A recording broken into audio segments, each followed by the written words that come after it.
Oh, please work, please work, please work. Alright.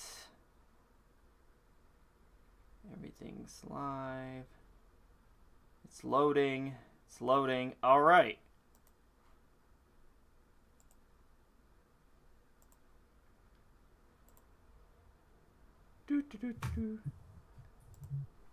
Alright. And we are live. Sweet. Alright. Sweet. Alright. Hey, everybody. We're Yeah, I live. know it's been a while. But you know what? Better late than never, I guess. And I've got some guests, Everyone introduce yourselves. Hi. I'm Lex. I'm simply just a member of my friend Rye Guy's I guess team, if you want to call it that. I don't know, he hasn't really said it's a team, but I've written a couple of I've written a script for him. I've helped write scripts, and I edit the podcasts for his channel. So, yeah. It's Rye Guy Sentai Riley Ranger. Yeah. Hey, chat, everyone can hear, the other voices, right? I guess I'll go next to introduce myself. Yep. Hello, everyone. You remember me? I was one of Ernie's co-hosts for an IDW live stream. My name is Quantum Surge. I've done stuff like the Justice Podcast, and currently I'm doing videos for the likes of TCAP Talks, revisits of Power Rangers Dino Thunder, aka the best PR season ever, and I usually do memes and action figure reviews on Blogger because, of course, that's the cheapskate option. But more importantly, I have plenty of people that I collaborated with, and I want to collaborate with more in the future. All right. 60 or Jorm some. Oh, hey, there's the leader of Rye Guy Sentai Riley Ranger. What's up, my jungle chucks? That's a racist slur. It's the ice. Okay, 60, you go first. 60, you go first.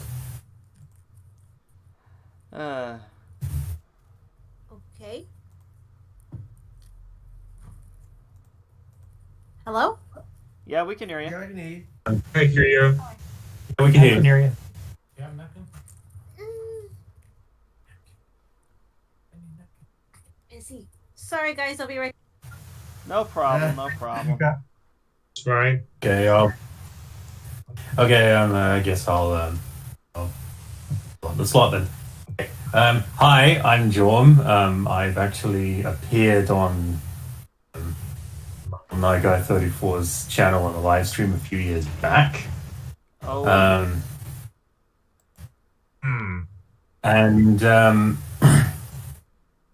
And I was what the Earth realm would call a commentator at one point. Yep. News about that though, I'm kind of coming back. So, not in the way that you think. Anyway, what else do you need to know? I'm British. Yeah. Do you like waffles? God, that was I'm not sorry. That was bad. Yeah, we like waffles. Do you like waffles? Yeah, we like waffles. Do you like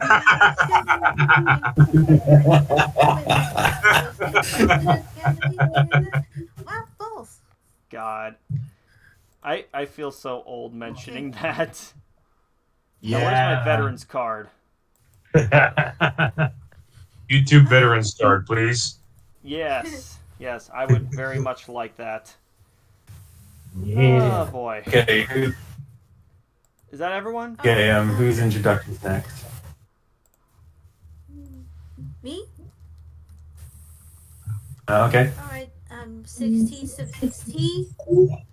I used to do YouTube videos back in the day, though not so much because of college.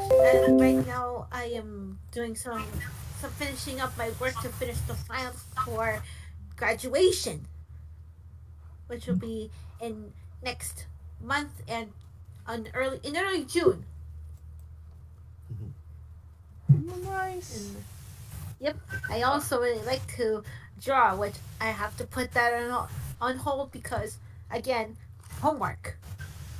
Yes. Schoolwork's always important. As Yep. bad as it is, just Yeah. As much of a bitch as it is, you gotta do it. Yeah, true. I guess all those public service announcements paid off. Yeah. And to the chat, yes, I have seen Binging with Babish. I actually love Babish's videos. He's a cool guy. Anyways, so I'm pretty sure people are wondering, where have you been? Well, it's been crazy. I'm not just talking about COVID, although that is a bit of a factor in this whole thing. So, of course, I almost said last year, but no, 2019 was when I graduated college. So that happened. And then, I quit my job at Speedway and got an office job, which was terrible. It was terrible. You told me plenty of times I was only there for 4 months. Although get this, they fired me, but it was for, they said, oh, you violated something that we have 0 tolerance for, and you look through the rule book and it's not even there. Although, frankly, I needed any excuse to get the fuck out of there. Anyways, now my boss is Lex Luthor. If you don't get who I'm talking about. Yeah. Chat, his boss is Jeff Bezos. I work at Amazon. But you know what? I am grateful. I am very grateful. I have a job, and you know what?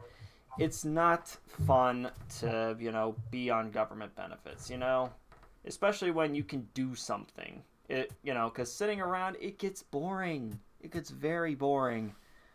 Ugh, God. Just, not the kind of thing. Positive, like looking for adventures out there or something. Yeah. That's just me. Okay. I have heard of the show Bonkers, but I've never seen DC Supergirls. I'm just reading the chat. Okay. Yeah, chat. It gets sitting around just gets really boring, especially if somebody has to listen to LeBron James shill for China all day. Yeah, LeBron James. LeBron's a bitch. Oh my God. It took me back to when I was in high school, when everyone would usually say to each other, LeBron James. LeBron James. LeBron James. That was funny, but says LeBron James. Nothing beats when this guy got so pissed off in my high school, he would say, "Stop talking to me, boy!" But he's spazzing his head and slamming the fucking desk. He got a demerit at one point. No. But speaking of LeBron, there's I believe that there's something that will be coming out. Another Space Jam movie. Space Jam: A New Legacy, which I've seen the trailers and I'm conflicted. I'm very conflicted. I mean, just I don't know. I don't know. It's just let's be totally real. Let's be totally real here. However, the movie turns out, it's not a Space Jam anymore. The reason it was called it's Space not. Jam is because they're playing aliens, but oh yeah, the Monstars aren't in this, and they're playing some computer program played by Don Cheadle.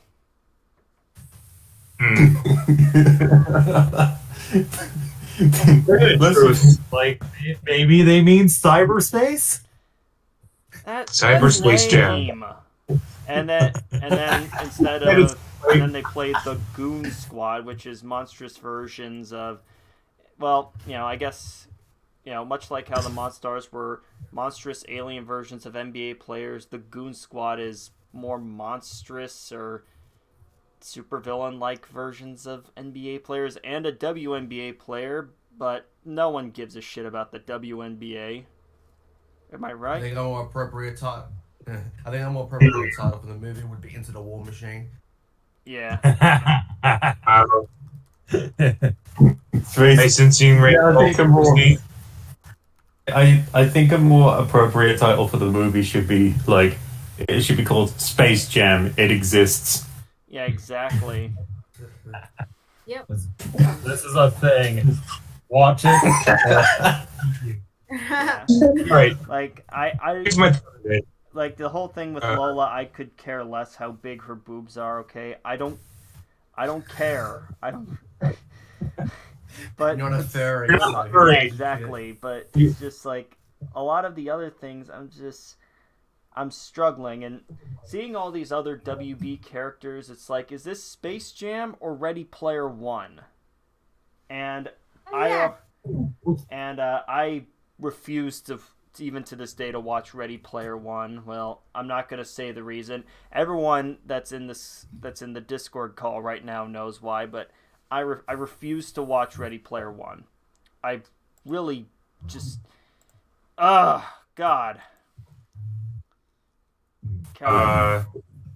Quick thoughts on the Space Jam film. Hey, look, original one was perfectly fine, but it was mainly just a product of the 90s.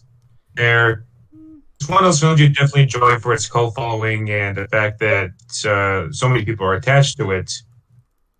And of course, it's like a classic Warner Bros. Film, Looney Tunes film, Yeah. or as classic as the 90s. But a sequel just feels more like they're trying to win over the attention of the 90s people that want something that Oh wait, evokes no, their Serge, childhood. it's not a sequel. It's its own thing for some reason, even though it has the title of something you all recognize from 25 years ago. Yeah, it's pretty much the mindset about the movie. I don't plan on seeing it because I have my own beef with WB currently. But yeah, I think I'll stick with the original one. Exactly. Yeah, that seems to be the thing with like a lot of these like remakes that are coming out, or these sequels, or whatever the fuck you want to call them. They're put out there. They put these new projects out there because simply they just say, "Hey, remember that this thing existed? Remember this thing from your childhood? Remember this thing that you had maybe some fond memories of?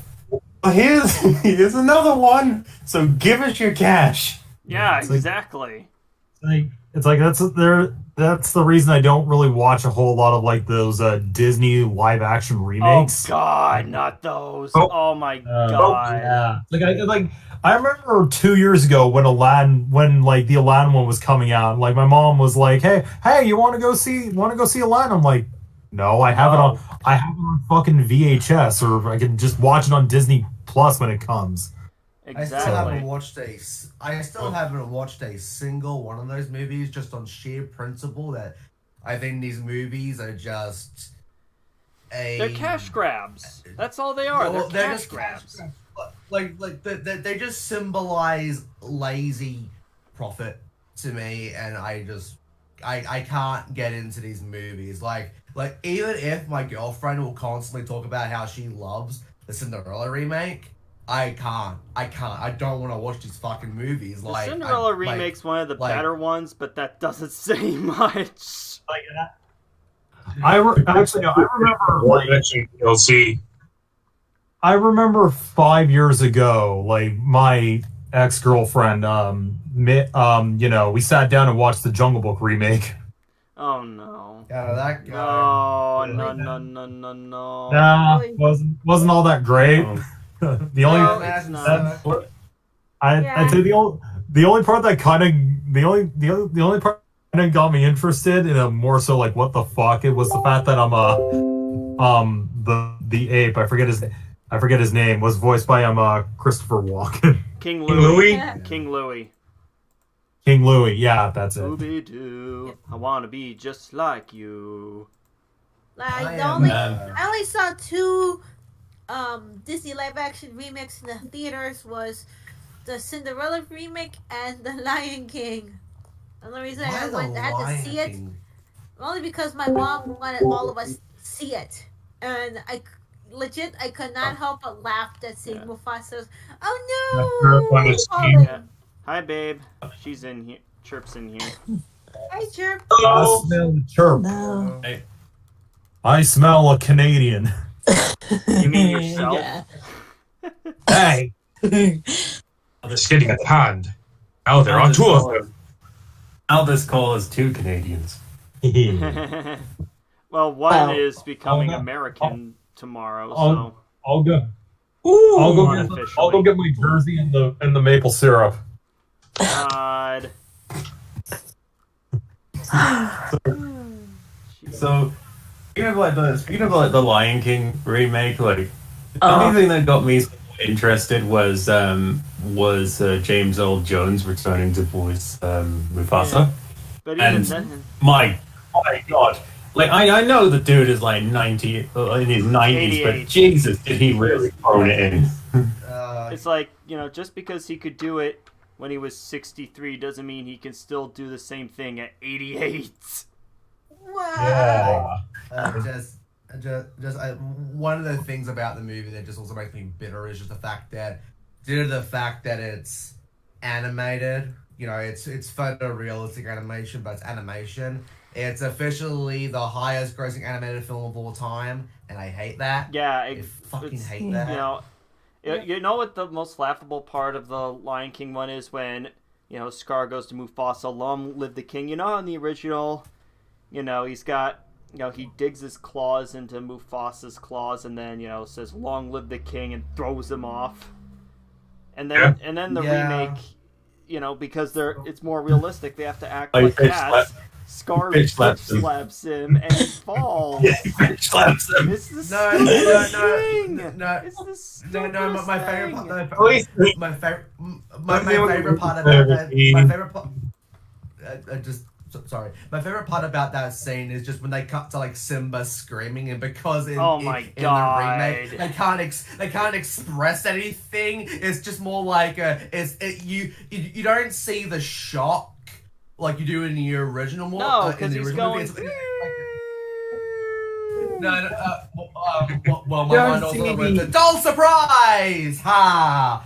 You don't see his like real expression like in the original Lion King. You see the shock, and you see just the absolute abject horror on his face exactly, in the because original. it's like cats aren't that expressive, and God help us if they decide to do a live action Bambi, because we all know how expressive deer are. Am I right?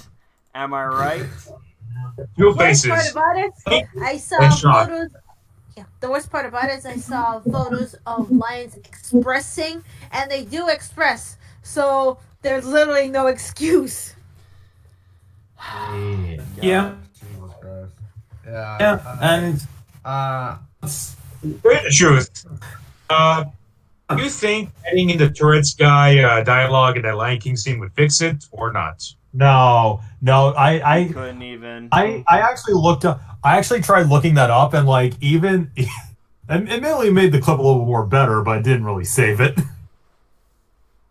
You could suck my dick or cock. Shit. I I'm think gonna go take a shit. I Watch think the like Mighty Duck movies. But then he's like, I'm when gonna take a piss. When I come back, I'm gonna watch the Mighty Duck movies. could you imagine? kids, you can't Like- miss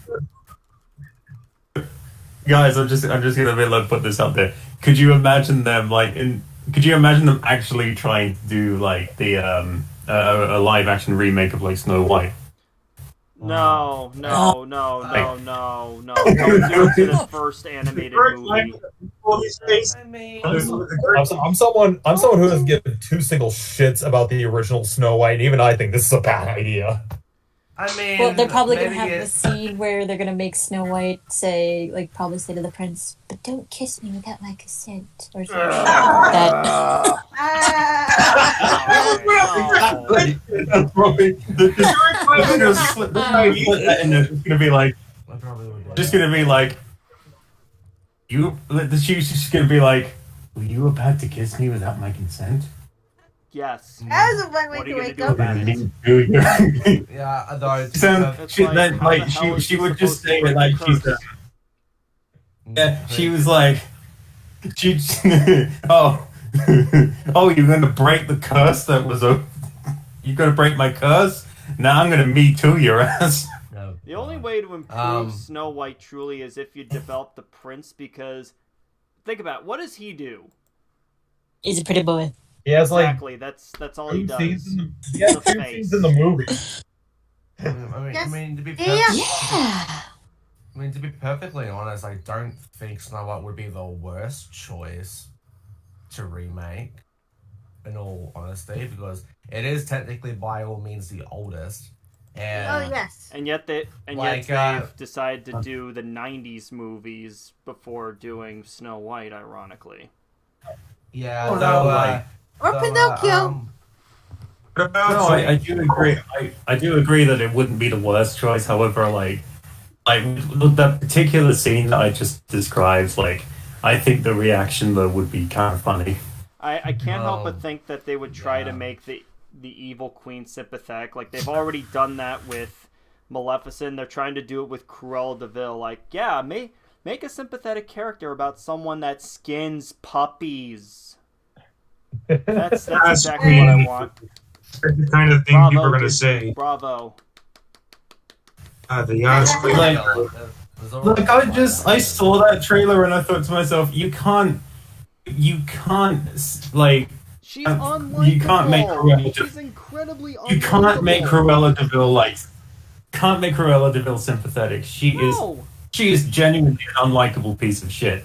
Yeah. Skins That's puppies. the point of her. That was the entire People love point her of her. because she's evil. They like her because she's evil. She's the devilish.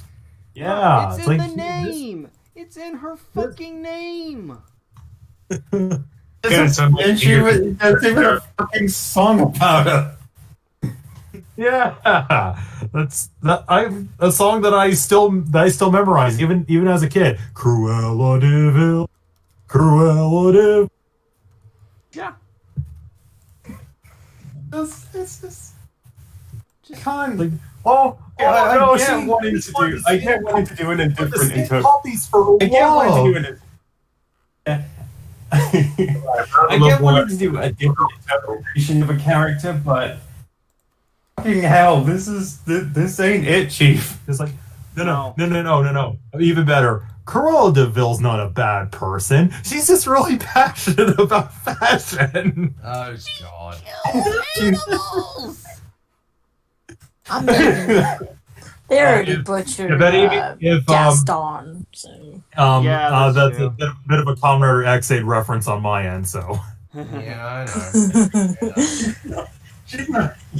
She's not a bad person. She's just really passionate about skinning puppies.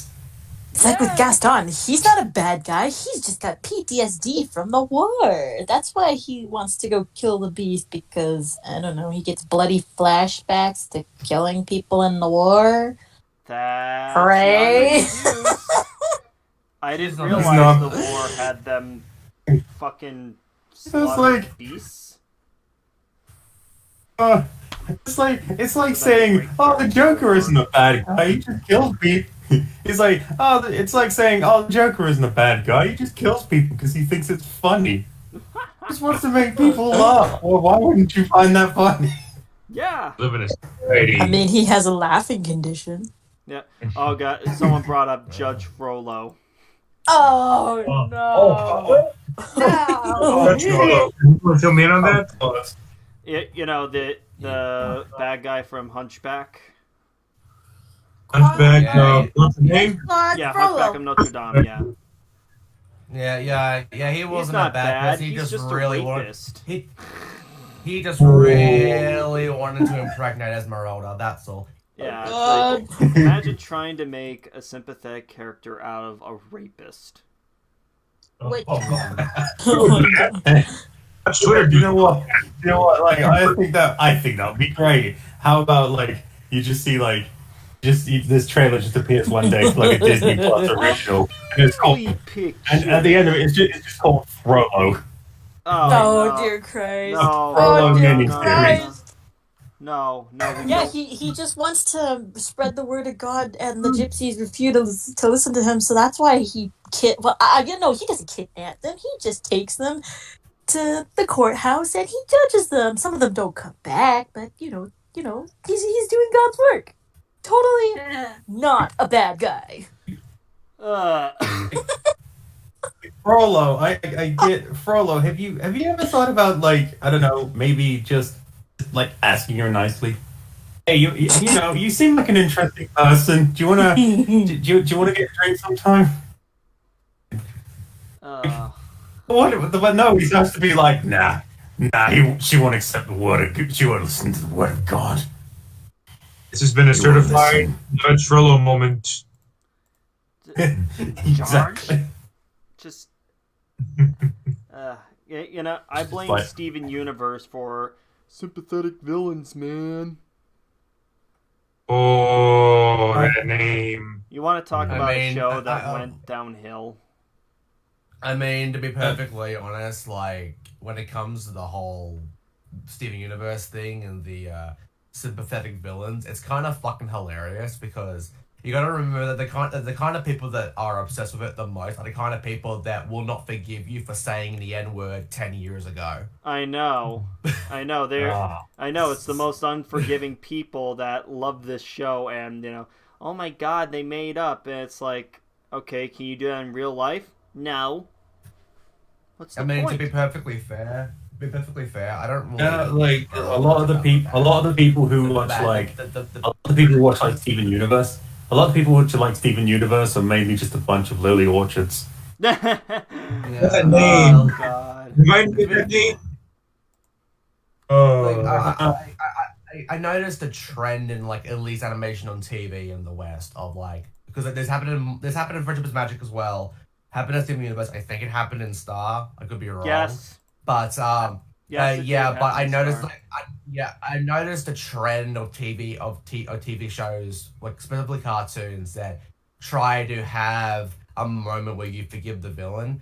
And we can argue all day and night, you know, how well they do it, if it's a good thing or if it's a bad thing. But personally, since we are currently in a time where it feels like everyone is unforgiving of everything, I really hope that these shows might raise a generation of people that are more forgiving than this current generation. I might just be wishful thinking, but I'd like to think that maybe the people that are on Twitter in 10 to 20 years when those kids are grown up will be a lot more forgiving than the people that are currently on Twitter. I don't know, it could be I would wishful hope thinking, so. but one of the reasons why I don't object to it personally. Yep.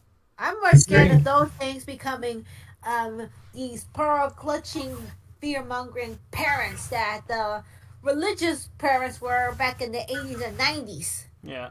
Thankfully, these are the kinds of people that I don't think will ever be having kids.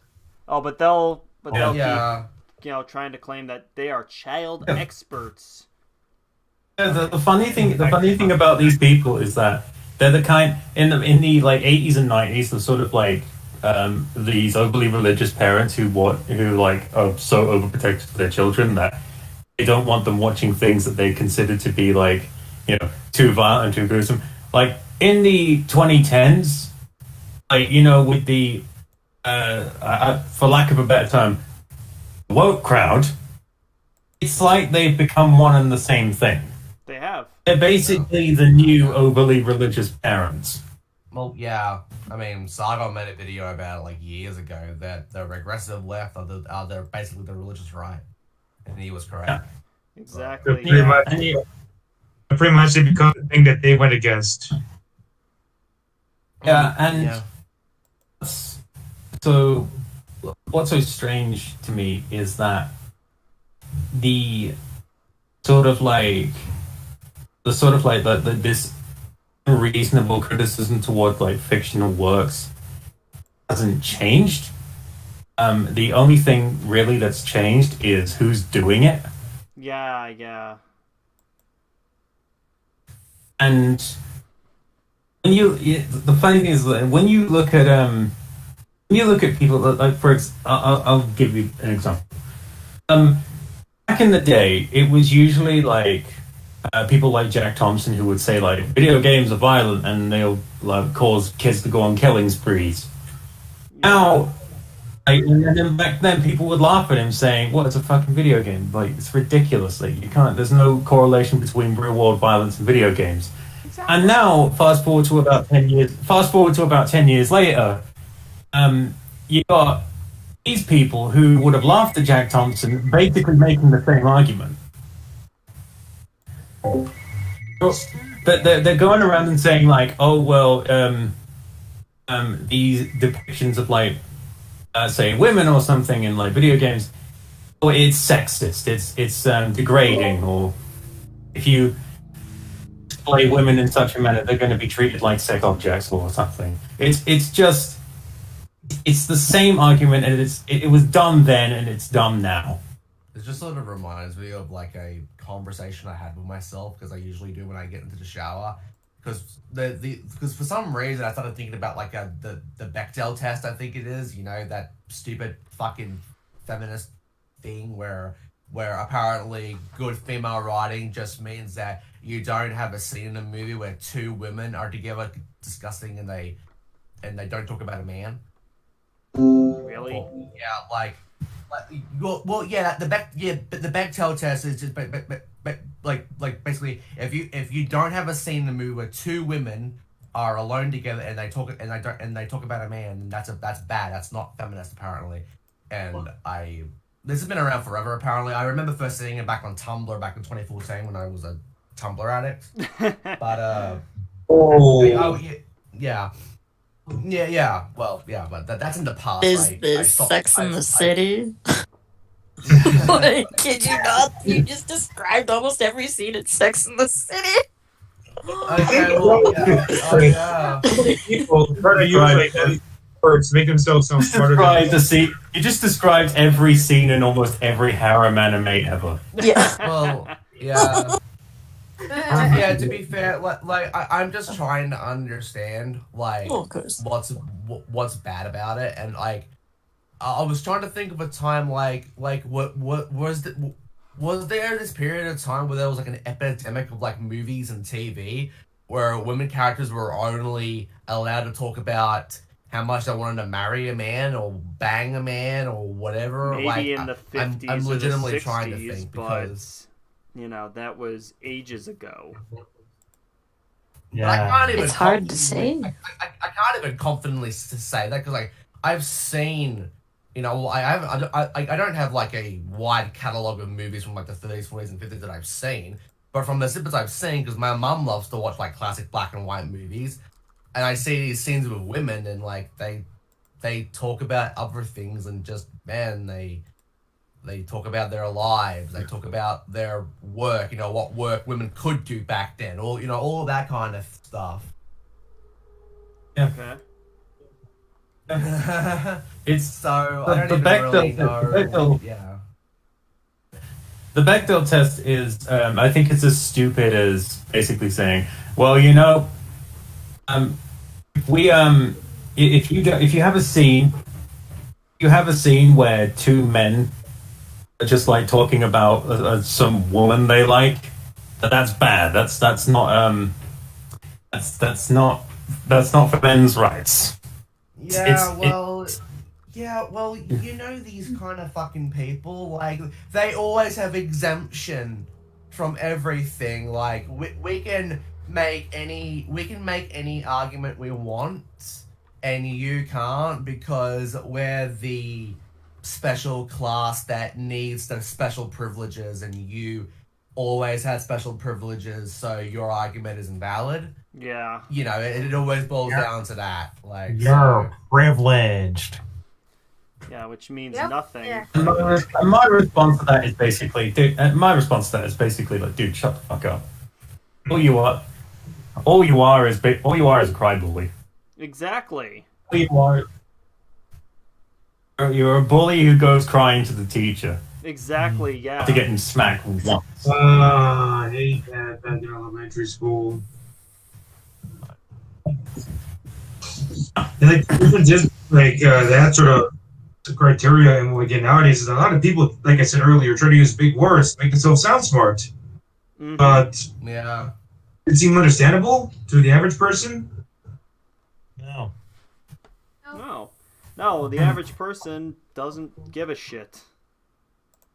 Like you couldn't pay them to give a shit if they wanted to.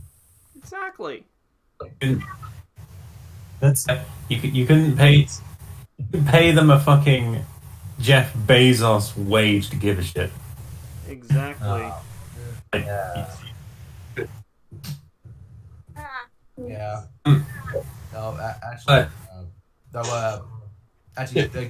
going back briefly to the Disney live action remix though, I'm pretty lucky that my favorite Disney animated movie is probably not going to have a live action remake because it's not really one of the remembered ones. It's not really seen as a classic. I mean, to me, Black it is, Cauldron. but- Not Black Cauldron. The Emperor's New Groove. That's my favorite Disney movie, animated movie. I Yeah, love that's- that. I'm gonna be I totally love it honest too. here. That one's I'm gonna awesome. be totally honest here. I'm gonna be totally honest here. I fucking loved Black Cauldron. Yeah. Black Cauldron I is I amazing. thought it was a great movie. Yeah. It's got My freaking favorite- Ralph Bashki on it. Like, Yeah. come on. Let's get through My- this. My What? favorite. To be honest. Yeah. My Lex, favorite. go on. My favorite Disney movie is Pinocchio. Oh, that's a good one. Yeah. yeah. I Well, think they that's did. They did announce they're going to remake that. I think it is planned. I heard about that. I don't, I think- I don't really know what they're going to do with it. Like, are they going to make it like? Are they going to keep all the grim shit from the original movie, or? Ooh, No. or maybe they're Yeah. add more grim They're shit. gonna wuss out. Just watch. If you want to justify the existence of the live action adaptations, make them feel different from the originals. Like, call them Disney Reimagined.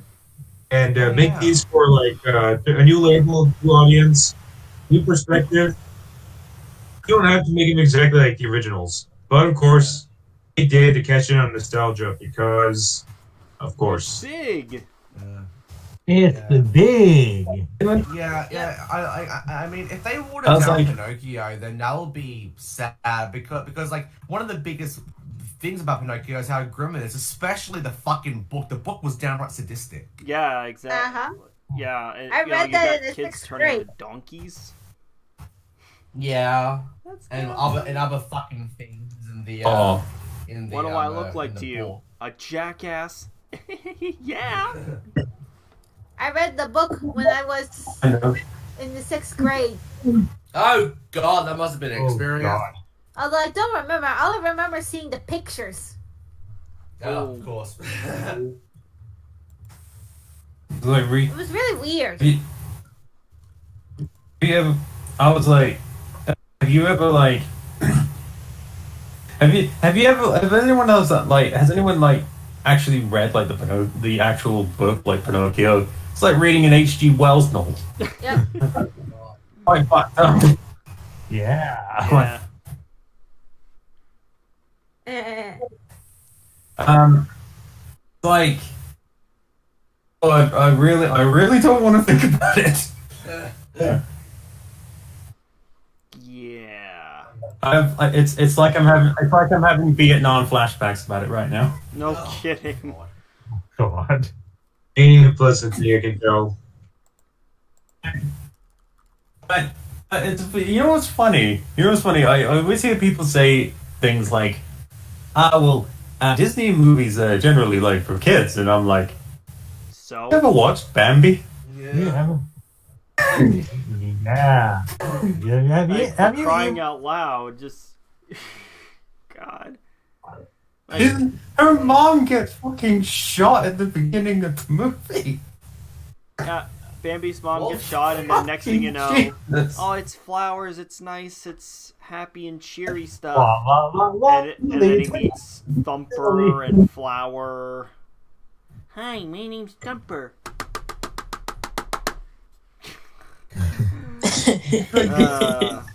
It's like, That Thumper's I was cool. like, fucking Na, hell. na, na, I was like, na. fucking hell, who directed?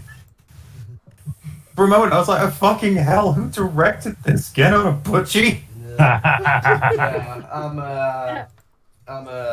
Yeah, I mean, Walt Disney and one of like his anime movies. I mean, I think he always said they're for families. Like, Yeah. and there is this quote from Disney about like the whole stigma around kids media and how it's insulting and all that kind of thing. Like, I can't remember the quote exactly, but I know that there is a famous quote from him Well, about that. what do you expect when they call it Disney's Follies on this first animated feature, where even back then, cartoons were not taken seriously. The Yeah. stigma has been around for almost 100 years. Yeah, that is true. Oh, and now, like, I think, like, I think, like, on, like, in certain circles in the internet, that I think the opposite is kind of starting to take effect with some people. Like, you brought up, Steven Universe earlier. There are some people who take them too seriously. Yeah. Well, yeah, there's always going to be a well, because the places like Twitter give any like Neanderthal platform, so you're going to get all sorts of opinions that back like 30 years ago you just hear someone say in a bar, but now you can get on your phone and say anyone say stupid shit on Twitter. Yeah. Exactly. It's like Twitter is like walking into a bar and hearing somebody say something stupid. Or going into a street full of homeless people who are all high on drugs. Yeah. But Gen Z pretty much act like they're self-righteous. Oh God, do they Evers. ever? Somebody Yeah. bring back this insane asylum. I'm a Zoomer and I resent that. I like to think I'm one of the decent members of that generation. Yeah. All right. I think, like, I'm gonna be. Can I be honest, like, about my overall opinion on Steven Universe? Sure. I think the show fucking sucks. Well, you and I don't like you and it. a lot of people. It's cringe. I don't know. I haven't seen much. neither. Honestly, like, I've given it a chance. Like, I've tried to watch it, and it's like, oh, this is shit. This is just shit. Yeah. And don't get me wrong, like, I gave it a fair shot, and mind you, and I loved and I'm not one of those people who will just like, blindly hate shows like this. I loved, like, was it the first maybe 4 seasons of like Adventure Time? Yeah. And after about season 4, to me, that's when the shows really started going downhill. Oh yeah. And after that point, it was like the show. The problem with any show, no matter what it is that over time, the longer it stays on the air, the more it tends to lose focus of like what's so appealing about it in the first place. Well, yeah, that depends. That happens to a lot of shows. I mean, though, to be fair, my favorite animated show is Friendship is Magic, and I'm one of the people that never thought that the show lost quality. I thought it stayed pretty consistent throughout the entire run. Like, don't get me wrong, it had weak seasons, and I'm not going to say that the back half was better than the first half, but I still thought it was good. Like, I thought season 9 was a pretty good end. It didn't have anything offensive in it. I didn't think it'd do anything, it didn't jump the shark or do anything awful. Well, because they actually did something pretty unexpected. Like, they actually had 3 villains and didn't redeem them. They froze them in statue. They froze them into statues, and you can still see them frozen when we time skip into the future. Yeah. Yeah, they kept Chrysalis, Tyrek, and Cozy Glow. Like, they didn't redeem them. They stayed villains. Yeah. I mean, I do what's like- wrong with that. And I think there is a bit of a problem when like a show will like every time there's like a villain, they'll try to redeem them, and it's like it's kind of understandable when some people get annoyed by this because it's like some villains have just got to stay villains. Yeah. Because they're evil. They evil. Evil! Remember, Did somebody every villain say is evil? lemons. Yeah. Otherwise known as evil. Where are you? Otherwise known as evil. I'm over here. Like, I'm gonna stop. I think Evil. Nothing. speaking of like villains like this, speaking of villains that get redeemed in probably the most nonsensical way possible. God. It's still gonna be on the topic of film, but I'm gonna bring up something that is it's a bit of a contentious topic. I'm gonna bring up the Star Wars sequel trilogy. Oh God, no. So, and this is only purely from a storytelling standpoint. So, Please. you know the villain throughout the trilogy, Kylo Ren. Basically, throughout the entire trilogy, the guy gets his ass kicked, Yeah. and the problem is that like this guy. This is another issue with villains. This guy gets his ass kicked by the hero Rey throughout the entire trilogy, just posing no actual threat to the hero. Like, then in the third movie, completely out of nowhere, he's all like, "Oh, I want to help her now. I want to help her." I'm like, what the fuck? This is completely nonsensical.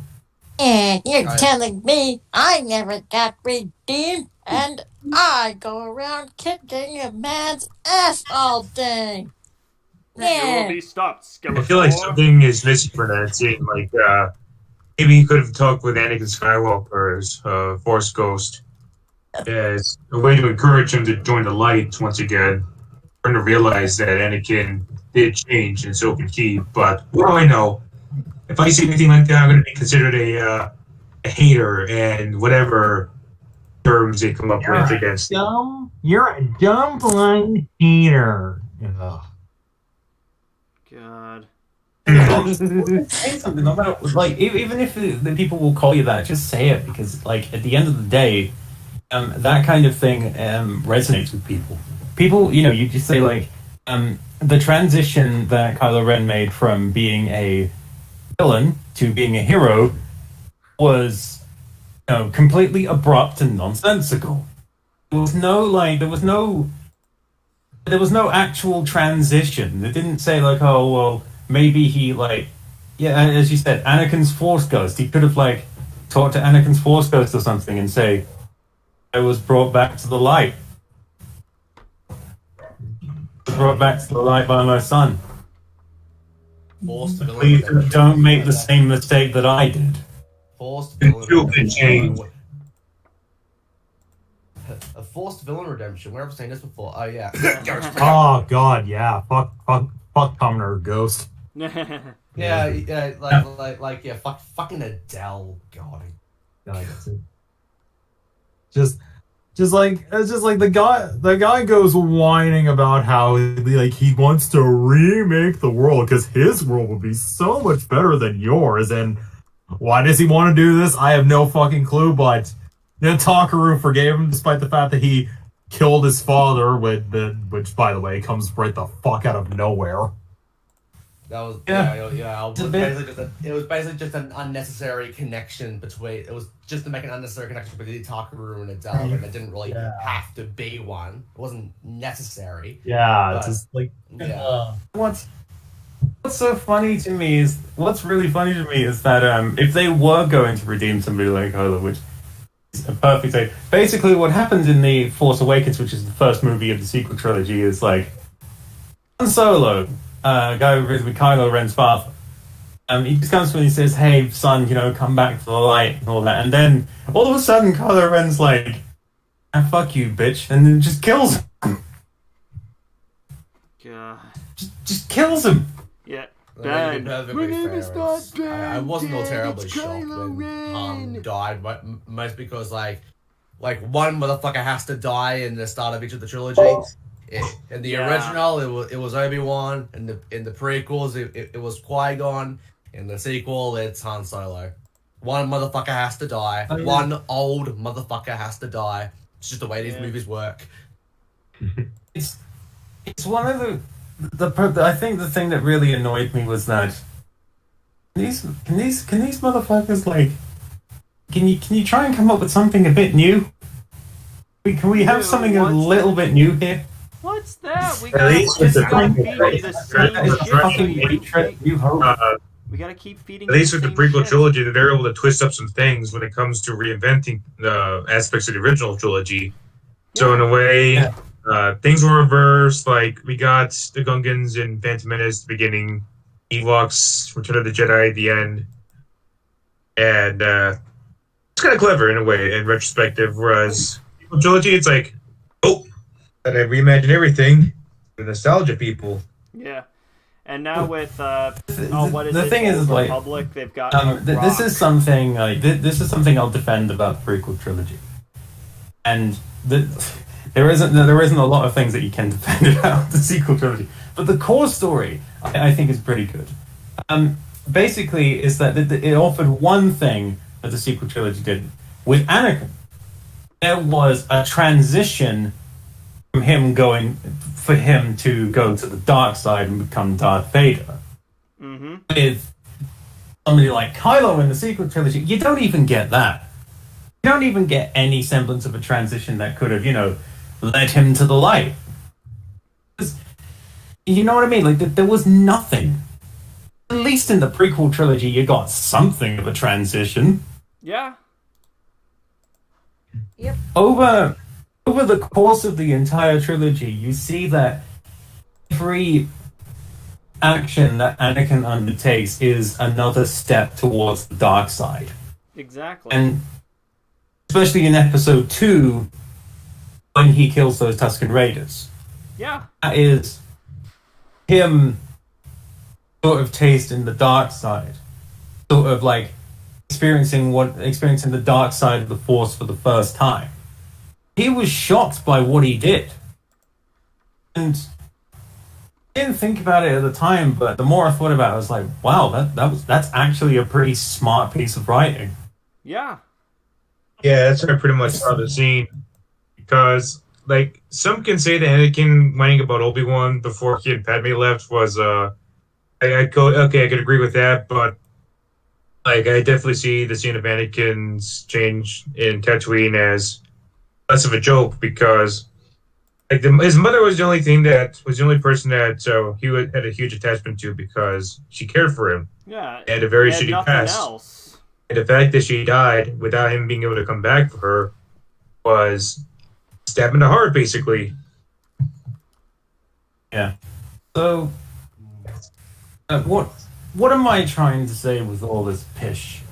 I'm basically trying to say that forced transitions or forced redemptions or forced anything like that of any kind, good. You're not giving the audience anything to be invested in. Yeah. You're just going to force a transition for a character that was previously established as bad, and you're just going to be like, forced redemption. Not giving the audience like a chance to, establish a new relationship with that character you're looking to redeem. I swear to God, if Master Logos by the end of fucking Saber is redeemed, I'm gonna throw a fucking fit. Oh God, it's No, I'm not gonna be terribly shocked anyway, because it's fucking Toggeray. There's that, but there's also just the fact that when it comes to Kamen Rider, if you're a Dark Rider, there are only two paths for you. You die a villain or you're redeemed. Those are the only two options, and for some reason, Rider lately really wants to redeem the Dark Rider, which it's not necessarily a bad thing if I think they do it well. Like say what you will about how like condensed like Guy's redemption was in 01. in 01, but the connection to like his backstory and sort of like the shit with his dad, like it kind of like sort of helps you sympathize with him and understand why like he would take on this very put on this facade and only care about like the corporation instead of anything else. So. I feel like when it came like at least with Ryder, you know, they tend to give the redemptions a little bit more nuance, minus Ghost and that one tiny bit from X8 episode 23 where Emu said the aforementioned, "You're not a bad person. You're just really passionate about video games." Yes, yeah. I mean, it's one thing to say. I mean, it would have made more sense to say something along the lines of, you know, not a bad person, just believe you've lost your way. Yeah, like that would have been a lot better. Though I think like when it came down to like the redemption stuff, I think like the best show that handled it was like Build with Gentoku, because like they didn't outright forgive him right away, because like the thing like Kasumi forgave him, but it took him like a whole like 10 episodes for him to like forgive Gentoku or just the entire cast general to forgive Gentoku for doing what he did, because like because the whole thing with Gentoku at the start of the show, that a lot of like his personality problems came from when he was exposed to Pandora's box, because that box literally made you hungry for power and war. It's what the thing did. So and of course when he became a writer, I forget exactly what it was said. They said the nebula gas slowly, like, I don't know, it did something, and it slowly took away like the effects of the Pandora's box or something. Okay. Yeah. Or maybe not take away. Maybe more just like it just slowly went away once he sucked up all that gas. Yes. Yeah, that's what I remember. Yeah. Like the gas must have like sucked away like the effects of the box on his mind, and he pretty much like went back to normal. The only difference is that he still remembered everything he did. So he was pretty because Gentoku when he was on that side of the fight, like he was rather stoic. Like he didn't really seem to I could tell he didn't really want to do this, but he basically just did it because one, he had no choice, and two, I guess because he's low self-worth. Yeah, and what happens? It's like and the thing is like they couldn't the cast couldn't forgive him, but like they were willing to put aside they were willing to put aside what he did for a while, because like, well, they're in a war. Yeah, and war is hell. They were, from what I could see throughout Build, like it didn't seem like just a war, especially when like Evolve came into the picture. It seemed more like a fucking extinction level event. Yeah. It was like, we either work together, we face extinction. Yeah, pretty much. It's you choose. Yeah. I'm sorry, Ernie. We're taking up so much of your time with this conversation. I think he just briefly. Basically. Oh, okay. Moral of the story, everybody. Moral of the story, chat. Post transitions, not good. Yeah. He doesn't give them anything that they can latch on to. And let's transition. Well, speaking of a topic that has the word trans in it, but instead it's formers, Throwback Tuesdays when me and Ernie talked about AEW, and we talked about how Megatron's transition as an Autobot was pretty forced in a way. So, like, what happened was, during the Dark Cybertron event, Bumblebee was shot down by Shockwave, and Megatron, who, to my knowledge, didn't have any sort of connection with Bumblebee up until that point, suddenly decided to rip off the Autobot's insignia, put it on his chest, and therefore try and stop Shockwave from destroying the world or something. It was pretty messy and kind of proof that they wanted to try and go for a sympathetic villain approach, which not really that good. Like, I get Megatron's sort of mindset as being a miner that becomes a gladiator. At the same time, it just felt so rushed and, in a sense, just there for the sake of shock value. And many people are pretty much trying to say, like, oh, you don't understand. Like, that's the thing about the franchise. At the same time, it just gives you the mindset that there's more that can be done beyond suddenly making a villain like him being Megatron sympathetic just for the sake of getting sales. Like, I mean, I need some players for that. I mean, the idea of Megatron becoming a good guy is certainly really interesting. I actually heard about that because I watched MGO, and he reviewed like a third-party transformer of like that version of Megatron, and at the end of the video he said that he was going to put like an Autobot logo on him because this version of Megatron became an Autobot, and I was like, oh, okay, wonder how that happened. That seems pretty cool, because they do it well, but I guess you and Ernie didn't think they did it well, so that's sad. A similar example happened when Predacons Rising, when Megatron suddenly realized the error of his ways after being tortured by Unicron, but at least they left it at that. He just ran off, and him being tortured by someone that he worked with definitely makes more sense than him wanting to being desperately on some scout he just give a crap about when the purple Cyclops started to mess things up. Certainly an IDW moment, a certified IDW moment. Certified. I think like it's always interesting to like explore like what if the established good guy was the bad guy, and what if the established bad guy was the good guy? Like, say, what if Optimus instead was a Decepticon? Yeah. Yeah. Oh yeah, that'd be pretty. I mean, What if Optimus was actually the Megatron of the equation? Shattered Glass exists. Actually, yeah, Shattered Glass does exist. And it is pretty much just good guys become bad guys become good guys, but it's pretty fun.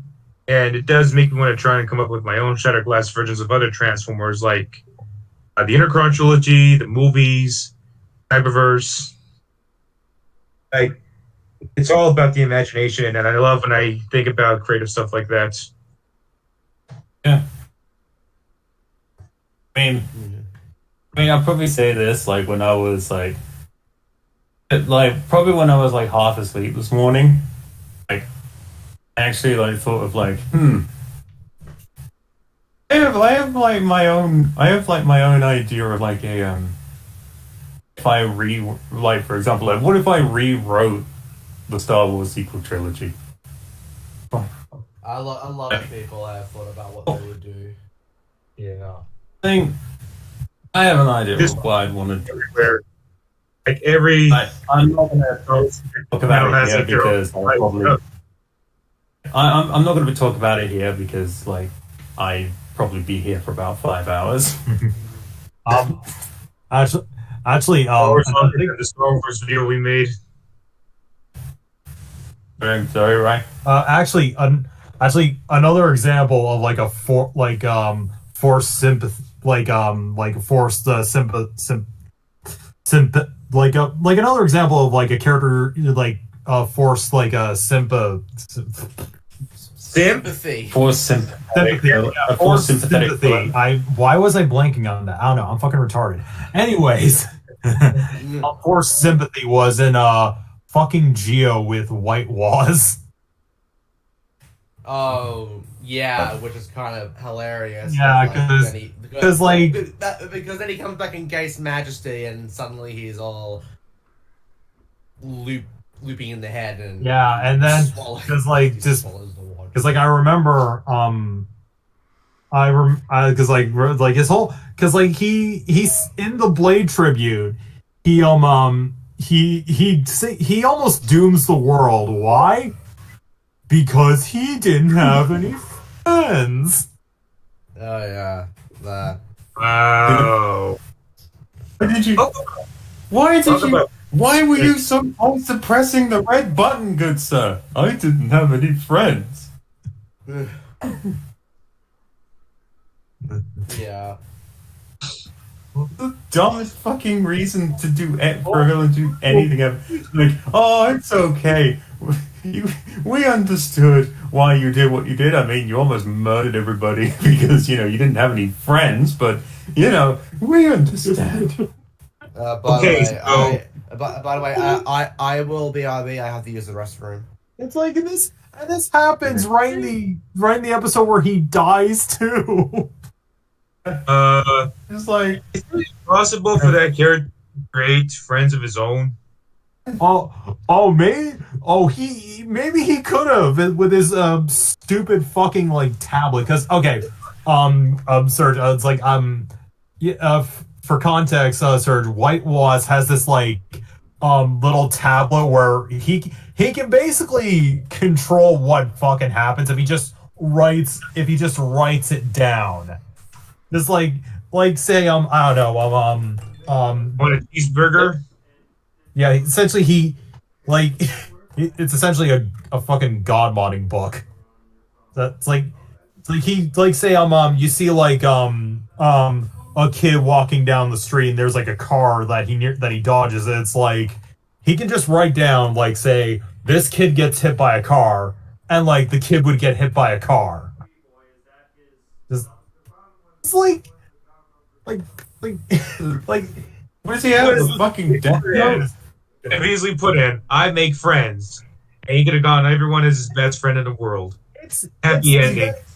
It's the fucking it's like the fucking Death Note. Yeah. Pretty much the Death Note, but like without but just like if it was God. It's like the fact that I have friends. I have friends. There, happy ending. What are you talking about? Pretty much what I said. It was so easy. Yet they probably didn't want to do it because they got toys to sell. Yes, Lex, we're talking about White Waz's stupid. He didn't do it. Yeah, he didn't do it because the rest of the script needs the rest of the plot to happen. Yeah, that fucking stupid plot convenient tablet. They hated it so much. I wonder if there's people out there that went into like hashtag White Walls did nothing wrong just to go for the sympathetic villain sort of angle. Oh, just remember he single-handedly doomed the world because he wanted friends. Yeah, No. sympathetic villains is going to become a cliche. Okay, so he can't make friends in this chapter, right? Wait. How about what was that? 16? How about 16?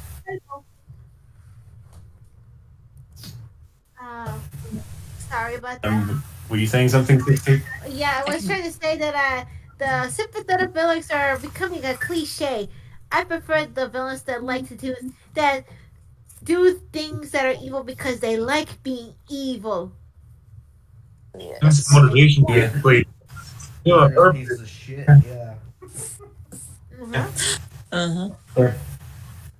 Like, well, I think like what I do miss villains like that. Ones that are villains. Yes. They stay villains. Yeah. Yes. And you kill them. Yes. Yeah. No, villains are only allowed to be villains if they're fucking today. If they're they're only allowed to be evil, especially in movies, if they're bigoted. That's it. That's what it feels like anyway. Yeah. Oh god. You can't have like they can't have like antagonists like say like Joker from The Dark Knight, a more sort of complex, nuanced villain or something. Oh god. But They can't have they can't have a villain who is just like one that maybe like challenges you to think, anything like that. But we gotta make it simple. Something I really hate about like today is like the way we write, like racists in media. Like, is that simply the act of being a bigot is just a sin that they can't like get rid of. Like they can't erase it. So like there's no nuance anymore. Like no one wants to sit down and ask people, why do you think this way? Why do you think black people are awful? Why do you think the gays need to be gassed? Like why do you think this way? Like, and no, it feels like no one is trying to like change their mind. It just feels like that the simple act of having that belief is enough. Yeah. And I really dislike that because people can change. You can convince someone to not be racist. You can convince someone not to be a homophobe. You can convince someone not to be a transphobe. You can do it. It might be hard because some people are really deeply entrenched in their beliefs. But I forget his name. But if that guy can deconvert KKK members, it is possible to deconvert anyone. So Yeah, the thing is, it's just a lot of these writers. It's always so easy to make it a white person that's bigoted. Well, they I know anyone can be a bigot, but they throw a big hissy fit when the so-called stereotype isn't there for them anymore. And oh hey, I guess there are evil people around the world. Well, unfortunately, they're maybe I'm always of the view that a well-written villain is a well-written villain, Regardless of where they came from. Regardless of where they come from, regardless of their background, if they're a well-written antagonist, then people will like them, like on the basis that they are a good antagonist, or hate them. Well, There are yeah. people who like it. or love hate. Yeah. Yeah. Like, thinking, like, there's ways to be like able to think outside the box with how to write a villain. You just gotta. I'll give you a more famous example. Yeah. I'll give you a more famous example. Why do you think so many people in like we were talking about Star Wars earlier? Why do you think so many people like villains like Darth Vader? Because he's amazing. He's evil. Because he was Yeah. because he was a villain that people could be afraid of. Mm-hmm. Didn't matter where he came from. It didn't matter about his background was entirely irrelevant. What mattered is that he posed a threat to the protagonist. Mm-hmm. More importantly, layers. Layers. Layers. Onions have layers. Villains Ogres have layers. Oh, even People have layers. You get it. no. We just watched Shrek for the version definitely gave me appreciation for that line. Yeah. Like People don't gravitate towards like a villain for their like, for their race, gender, or whatever. People gravitate towards these characters because their writers had respect for them. They had respect for their creations, and the viewers see that. They will and because like I said, and I don't want to sound like a broken record here. Written. People don't like badly written characters. I think that's why I think that's why, like the Charlie Angels movie from like a couple of years ago was so God awful. widely ridiculed. What even is Charlie's Angels about? 3 chicks who kick ass. Oh, Three I chicks see. who kick ass, and then they, I don't know, they take out a bunch of evil white men. I don't know, because they're evil. It's like the problem mine is that people, and here's the other thing. When people go on about representation, I get representation is important to some people, but however, it shouldn't come at the cost of writing quality. Mm-hmm. And don't make it a Why gimmick. are Most of the time it does. Yeah. It be treat. I get that. I get people find this shit to be important. I do. Mm-hmm. It's that the problem comes is that when it starts interfering with a show or a movie or whatever, or an anime, whatever, like writing quality. If something says like, oh, this character is strong, this character has to be strong because they're insert minority here, and what the fuck is that going to do? What good's that going to be for the audience that are investing time into watching whatever show or whatever it is? Mm-hmm. Yeah. It shouldn't be just about the outside. It should be the inside of a character that matters, the soul. And another thing I don't like is when writers try to like use race as a gimmick. So you'd be like, "Oh no, guys, I'm totally like I totally have like all these non-white friends. Please support my stuff, guys." It's like, shut up. Yeah. Stop trying to use other people's races just for the sake of propping your shit up. It ain't pretty. People can see through you, and we know for a fact that people like that can be pretty hypocritical. Yeah, it's cheap and shallow. Yeah. Exactly. Yeah. If I was to make a series that has characters of different backgrounds, I wouldn't make him a gimmick. I'd say, okay, here's this character. He's went through all this stuff to make it to the top, and now he's willing to help his new friends out in hopes of winning. That's the main point of a character that I write. Yeah, If exactly. this will happen to be of a different background, and that's fine, but I'm not going to use it as a gimmick. Mm-hmm. Or the other thing Thing- that just gets You just saw. Sorry, go on, Joe. the other thing that just gets really, really, or actually the one thing I'm really sick of seeing in media is I am sick of seeing copycats of Avatar: The Last Airbender. Not just the look of the show, not just their powers. I'm talking about the themes and everything. I'm so sick of seeing it everywhere. Like, don't get me wrong, The Last Airbender was a great show, but can we please not regurgitate it to the point where it's just so exhausting? I'm sick of seeing it everywhere. Exactly. I mean, like I know it's bold of me to say this, but I'll go as far as to say that Avatar: The Last Airbender was probably one of the greatest shows of the 21st century. Yep. yeah. Fucking hell! It doesn't mean we always need to replicate I it. mean, like Even with the Legend of Korra, not even the guys who made the Avatar: The Last Airbender could follow up with something new. something Good. that made me want to fucking Shots kill fired. myself. Something that made me want to bloody kill myself is when I don't know when Avatar was released on Netflix, but like at some point, like either last year or 2019, I saw like a sudden influx of people talking about The Last Airbender. Oh, I know.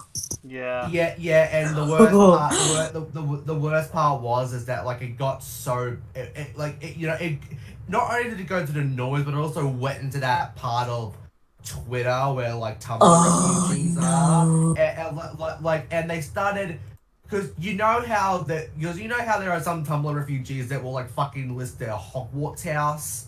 Yes. And their people started listing their nation, like if they're from the Fire Nation. Oh my God. Like that started happening. That became a trend. I'm like, oh my. Oh my god, yeah. No. And people unironically standing Azula. You know, the crazy bitch.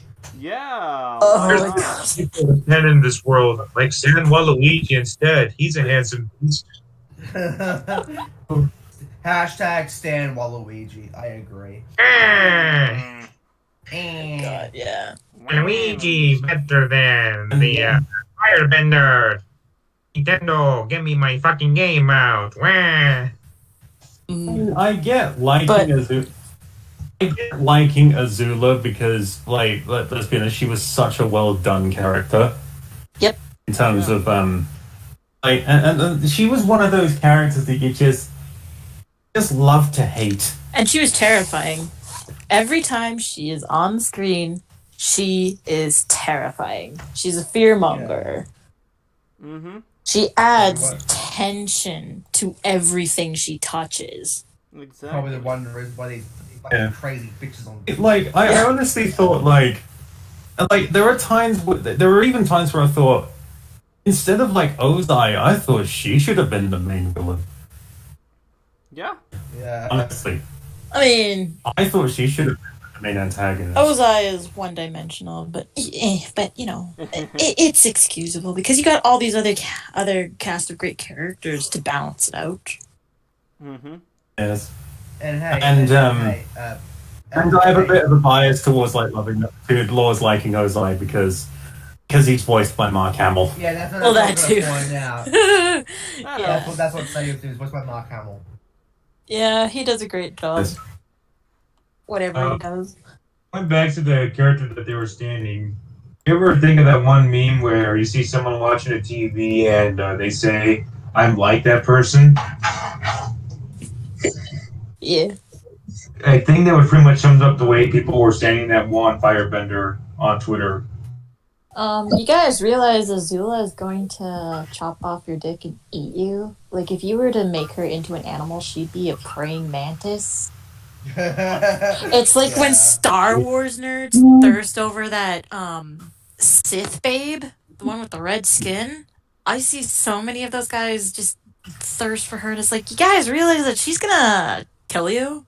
She doesn't need anybody. She doesn't need you to satisfy her. She'll eat you. You don't need shit.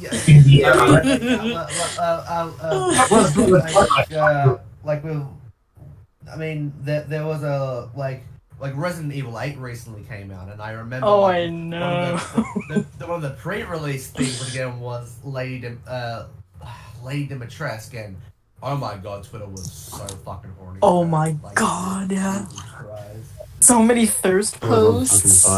Holy shit. That's like, and then I'm one of the people who's like, I've seen better. I mean, something that I don't necessarily get it. I'm one of those crazy people. I'm one of those crazy people that has a thing for yanderes, but still. I mean, let's be real. Let's be real here. Let's be totally real here. Has anyone seen Ada Wong? I know, she doesn't get enough love. What happened? Where'd she go? Come back, Ada. Yeah. I haven't seen her that much.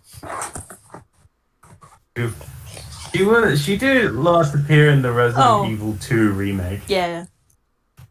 Oh, okay. Talking about something I don't know about. Good game, by the way.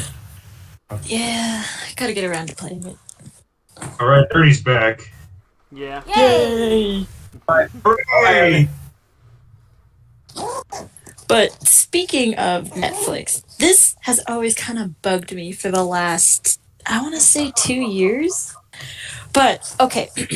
So anybody who has Netflix, you all know that they have a bunch of the Hayao Miyazaki films, right? Yeah.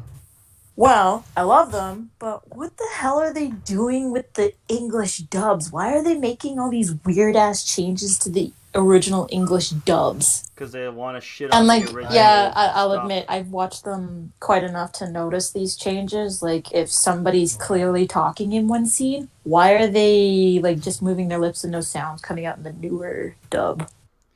That's pretty well, I sloppy. wouldn't know. I haven't watched a single Miyazaki film, and if I were to, I'd watch the Japanese version anyway. So. Have you? And it's like, not just the Miyazaki films; it's also like the other Netflix edits. If I'm gonna be totally honest, like if anyone hasn't seen it, I'm gonna have you like strapped to a chair so that you watch Spirited Away.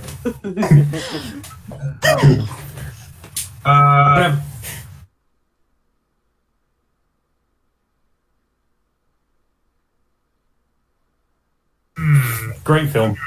Great Anthony's film. one is the Evangelion dub Oh God, no. for Evangelion. Netflix. Yeah. I wouldn't know because I'm one of those one of those people who tends to stick to the original Japanese. I know, but the original Japanese is not on Netflix. They have the Finnish or the redub or whatever it is, the Netflix edit. All I'm saying is that the Find it Netflix elsewhere. the Netflix edits are just weird. Yeah. I mean, it's why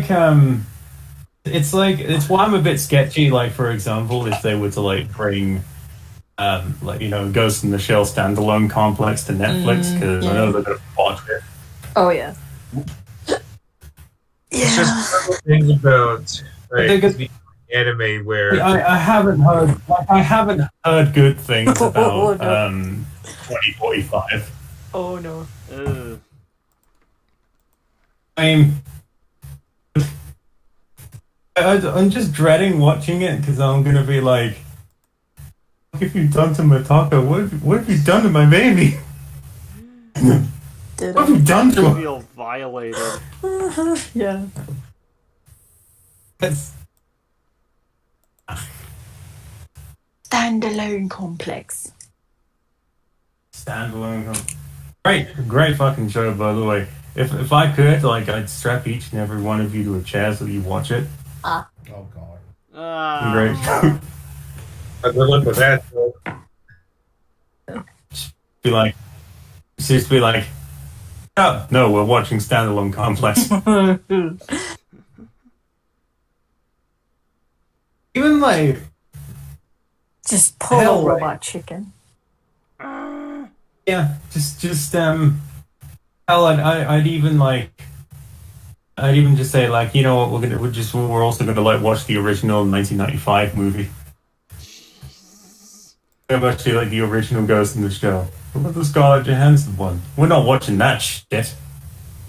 We're Oh, watching it if there's Scarjo. alcohol involved. You know, localizing anime has been kind of an interesting thing because sometimes it generally gets unaltered. Like, I presume Ghost in the Shell has been very faithful to its original script. And when you get to the kiddie stuff, it kind of gets a massive sharp turn by contrast. And understandably, you're going to feel like kids who aren't going to be as. I wouldn't. Okay, maybe it's not 100% fair to compare something like Ghost in the Shell or Cowboy Bebop to the way anime is localized for American channels and the rest of the world. It's just, I don't know, it's just kind of hard to really pinpoint. As someone who's not a big weeb. The problem I find with things like English dubs for anime is that I find that with a lot of them is that the problem I have is a lot of them tend to remove a lot of the original context that is contained within any of the key moments in the series. I've got an unpopular opinion, but go ahead. Oh boy. Now I want to hear it. Okay. All right. Because of the damn pandemic and because I've been rewatching anime and whatnot, and part of it is because I want to get into that field of acting, I've really noticed how. So of course they've been redubbing the original Sakura and or Cardcaptor Sakura and all that. And you know how it was really, really popular to just shit on, the original anime English dubs of the 80s and the 90s because they were horrendously bad? Yeah. Well, I've sat down and watched a couple of these original, they went back and they redubbed, but they used the original Japanese. Names. Yeah. Mm. And the original edits too, so they didn't cut anything out. And I'm just gonna say, I think we were way too hard on those cheesy early edits because holy crap, some of these acting choices and like when they include everything, it just drags everything out. And it becomes more and more harder to watch because there's so much. Yeah. Yeah, I think like the reason that people like assume like I don't like a lot of English dubbed animes, like because you don't like cheesy English voices. Well, no, I actually like a lot of like actors who do English dubs. The problem for me is that I don't know. There are times where I don't know like they've done something to sort of strip the original context from a scene.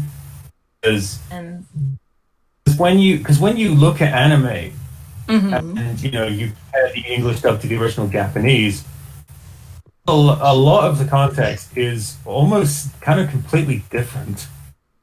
Yeah, exactly. I know. It But I ruins think it. how they could fix that is that they could have some of these new actors at least have more energy to them. Because I'm sitting here and I'm listening to them, and it's like, it feels like they need some caffeine or something. You know? They must be getting Like, it overworked. feels like their performance is a little lackluster. Which is kind of Yeah. why you want to shift back to a sub, because at least the sub has the energy and the emotion there. Exactly. Yeah, Japan's like the king of voice acting. So Yeah. Yeah, to be perfectly Yeah. fair, I will personally take a majority of like the bizarre changes back in like 80s and 90s like I will take turning the lesbians in Sailor Moon into cousins over the fucking patriarchy line in the Dragon Oh my Maid dub. God. Oh God, no! Oh my god! that's horrible. Funny coincidence. I was like watching a few clips of Sailor Moon. I thought to myself, "Oh, this is kind of funny." Definitely screams the '90s, but it has its own charm. But then I saw the context. I'm like, "Wait a second, are originally lesbian?" I kind of laughed out loud when I they were originally cousins. lesbians. And the voice acting of those specific characters was kind of funny. They sound just so dull. And over the top. Oh my God, yeah. If any fucking fire power, whatever. Oh my God, yeah. But if you like watch the but if you like watch the dub of the English dub of something like as I mentioned, of something like Standalone Complex, English for an English dub of like from like 2000 maybe 2002, Mhm. surprisingly Yeah. good. All the OVAs Like- from 80s and 90s that have the original dub, they're actually not bad either. To be Yeah. perfectly honest, Funimation during the 2000s wasn't bad. Like they No. were genuinely not bad at all. Like it wasn't until like, it wasn't really until staff members just started to Be push idiots. things like like for example, like I don't know what anime this was, but one of the recent controversies with like a Funimation dub was that there was a scene where like a character like comes out of a stage and basically just is being playful to the audience and saying how are you bitches and bros and stuff like that. But in the dub they changed it to what's up bitches and bros and non-binary hoes. Why? Okay. Horrible. Yeah. They should be. You're trying to be ironic at that They part. should It's like be. it's like they're should go trying out to of be both business for clever, but at the that. same time, it's like. That's horrible. I mean, Yeah. to be perfectly fair, I don't think it's the most egregious thing because I am No. not because I'm Guys, not against. Can you hear Ernie in the server? Because like, I don't know if Ernie's saying anything. I don't see his like little green ring when he talks. I mean, he's not even here. Like, he's nowhere on the. Is he on the live stream? Yeah, I see his face. I am. I see his face. I can't hear him at all. It's your audio, babe. Yeah.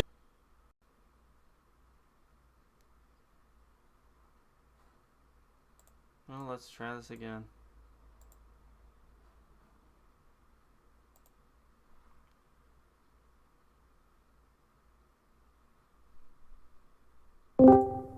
Like, Oi, What? I tried What? Like, talking who to you, wrote you it? fucking kangaroo. is this someone that's trying to be like humorous Yeah. or unironic? That's I don't understand.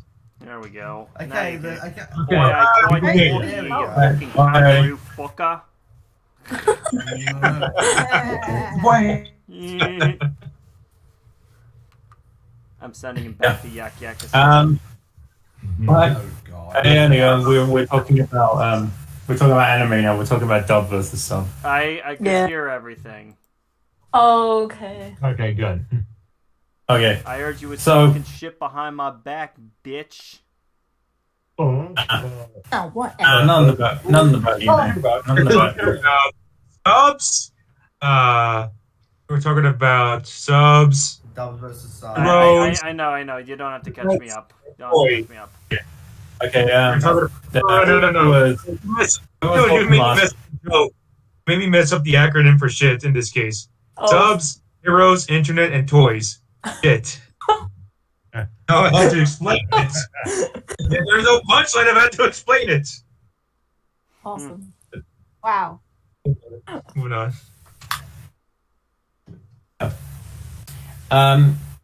But I think as I said, like one of the big problems that I've always had with dubs is because I've actually spent time like studying Japanese. I realized that I'm like, some of the original, as I said, some of the original context is kind of missing here. Yes, to, be to be perfectly honest, like people complain about dub, but I really couldn't care less if a dub is shitty. Like if fucking Jamie Marchi wants to put stupid patriarchy lines in the dub Dragon Maid, she can. My problem is when people start to fuck up the subtitles, because then you're fucking up the original version. That pisses me off more. Like during when the Kaguya-sama season 2 was airing, the subtitles decided for some fucking reason to add social distancing jokes in them. Ew. Now, thankfully, they took that. Now, gladly they reverted it, but yeah, that will live down in for me when the translators for Kaguya-sama like decided to put social distancing jokes in the fucking subtitles and for no other reason than we're living in a pandemic. Yeah. The funny thing, because it's like that. There are instances where they'll like change the subtitles and the studio in Japan will like kind of step in, say, no, don't do that, stop it. Yeah. That is not the original context.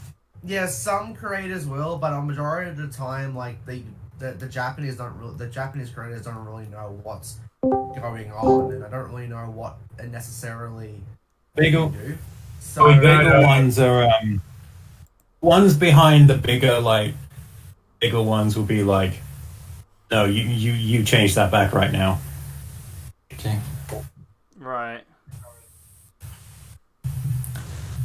Or two.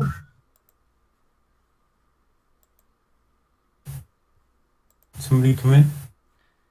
yeah, someone came in. Bro, you Yeah, gotta look- say something? Boy. Say something. My name's Jeff. He's having. Must be Audie. You want me to say? What the fuck? Chipmunk. Alright, get out of the call and then come back in. Oh my god, that sounds horrible. Shit. Oh, Fuck God. you, no. That's like a character. Talking about Like, technical difficulties. Yeah, no kidding. Hey, Ernie. Hello. Oh, you decided to finally join. We're gonna be a broadcast. A broadcast is currently being interrupted by what sounds like a rat dying in the middle of a road. God.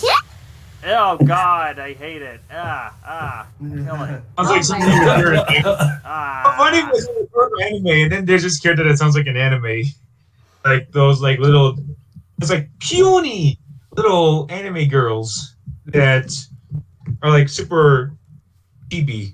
Ugh. You Yeah. see, I is a very small. I have a very small penis and I like to eat elephant shit for breakfast. Hey, Doug Walker. All hail Doodle Bob, Supreme Lord of the Pickles. Ew. Yes. He might as well. He looks like the kind of guy who would just come up and be like, "I'm a basic bitch and I eat nothing but Chipotle." Ah. Yeah. I mean, Chipotle is pretty good, not gonna lie. I never had it. What?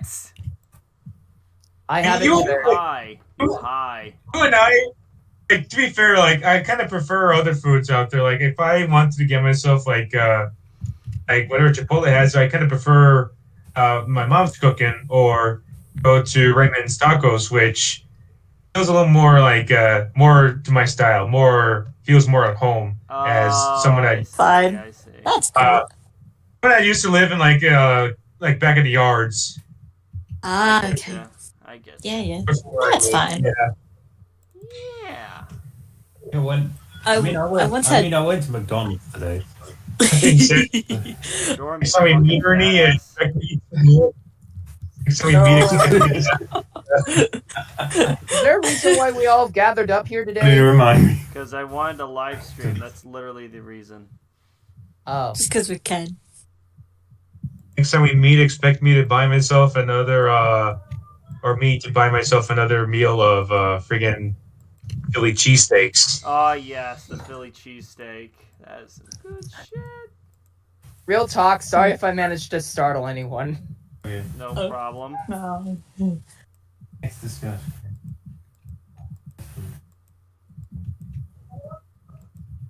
Also, my girlfriend will be joining in a bit. Okay. Okay. Okay. Okay. Are we going to stop booting people or no? Looks like what? Oh, it looks If you- like Fallen Google will be arriving soon. Yay. Okay, next discussion. Faster. So, question. Of course you can form. Yeah. Fallen shall rise again. Nah. Well, it's gonna get a I little knew what you crowded. did there. Oh, jeez. There that's she getting is. Pretty The fallen shall Oh, rise shit. again. I've got to go finish packing, so I'll just Oh, yeah. leave for a bit. Yeah, she's got to do that. Okay. If you Yeah. like goof on me in the sequel, I'm coming after you. Rare. Yeah. And I'll give you Scooby Snack. You're a fucking animal. You have no I don't know if you rights. noticed. Oh, yeah. I don't know if you noticed. Scooby Hi, has Jer. no rights. Also, I don't know. Nettie! Honey, you're muted. There you go. Now, for you guys to stop. So, Oh, okay. Sorry. Look, I just came home. Give me a sec. No problem, no problem. Sorry about that. Ah. Ugh. What I miss? You missed A lot me of taking a things. shit on someone's car. Why? I'm just kidding. That doesn't actually happen. Not yet. oh. I can't reach I my walk phone. in a bad. Uh, I walk in, you're in a bad Alright, company. that's my problem. Here's card. I made a mistake. I set myself up where I usually do my video stuff, and I left my food on the other side of the room. Oh no! Get it. I don't want to get up. Ouch. Well, shit. Get off your sexy ass and get your damn food. Yeah, I gotta go get a fork too. I forgot to get a fork. Oh, no. Hold up. Okay. This is a bad way to introduce myself on the stream. Yeah, go ahead. Hey, I wasn't any better. I went anime on this bitch. Yeah, that. Hey, anime is my life. So when might I do this again? I don't really care. NBC Mecha Hey, Megachu. Hey, Megachu, can you say Voices. can you say the Mac Tonight lines in your anime voice? I don't even know what that is. Okay, just say I'm loving it. Oh, but the McDonald's. I'm loving it. I'm gonna get a fork. I'll be right back. Okay. In case you're wondering, this is coming strictly from my own voice. None of that really? emulation shit. Oh, damn. Cool. That's I want to try and practice my own battles. Sir, finishing this Big Mac. So, Chief, mind telling me what you're doing at the Krusty Krab? Sir, finishing this Krabby Patty. Master Chief, You do wanna you mind give me- telling me what you're doing at the Krusty Krab? Sir, finishing this Big Mac. It has That's become if- increasingly obvious. I can deny it no longer. I am small. I need someone big. Someone like Jeff. SpongeBob. This is Spartan 117. Can anyone hear me? Over. Isolate that signal. Master Chief, mind telling me what you're doing on that ship? Sir, I've returned. finishing this Krabby Patty. Don't ask what's going on. I don't know either. Master Chief, mind telling me what you're doing at Subway? Sir, Sir, well, finishing this sandwich. Damn it, I missed a sub versus dub debacle. No, we can still discuss it if you want. No, we're just like we were just waiting. I think we were just like waiting for you to get here because Yeah, we can talk you know you about have whatever a lot to say about it. Yeah, we can talk about whatever. It doesn't matter. You go off now, hon. It's your stage, your spotlight. Is Riley here? Hi. I have him tied up. Riley, you understand my dilemma when it comes to sub versus dub and idol anime? Yeah. No, we just like the fucking Actually has to do with that too. The couple like the Review Starlight and Bang Dream season 2 dubs. Yee. Well, Review Starlight's only season and Bang Dream season 2 because season 1 and 3 don't exist. Yeah. Just Yeah. like a lot like the Review Starlight dub just like fucking like changed every single well maybe not every single thing but like They there's sort changes? of failed to understand the main message of what the show's about. yeah. Yeah. But the big issue we have with it is because of one particular character that happens to be Riley's waifu, Juna Hoshimi. Oh yeah. It's like shut up. No. See, Sam. Okay, Sam. Maddie, no one asked you to fuck up. What? Sam. Okay, yeah. Can you spam simp? I am not a simp. Yes, you are. But back to what I was saying. Yes, you are simp indeed. It's just like they turned this adorable, passionate theater nerd into that pretentious chick from high school nobody liked. Ow. And that's a big issue with Review Starlight is that they don't change the script to translate what the characters are saying. They change the character's personality to match their new script. With June, first of all, Juna's voice is all like, sorry for the actress, but she sounds like a 30-year-old trying to be a teenager. Oh, so like most people.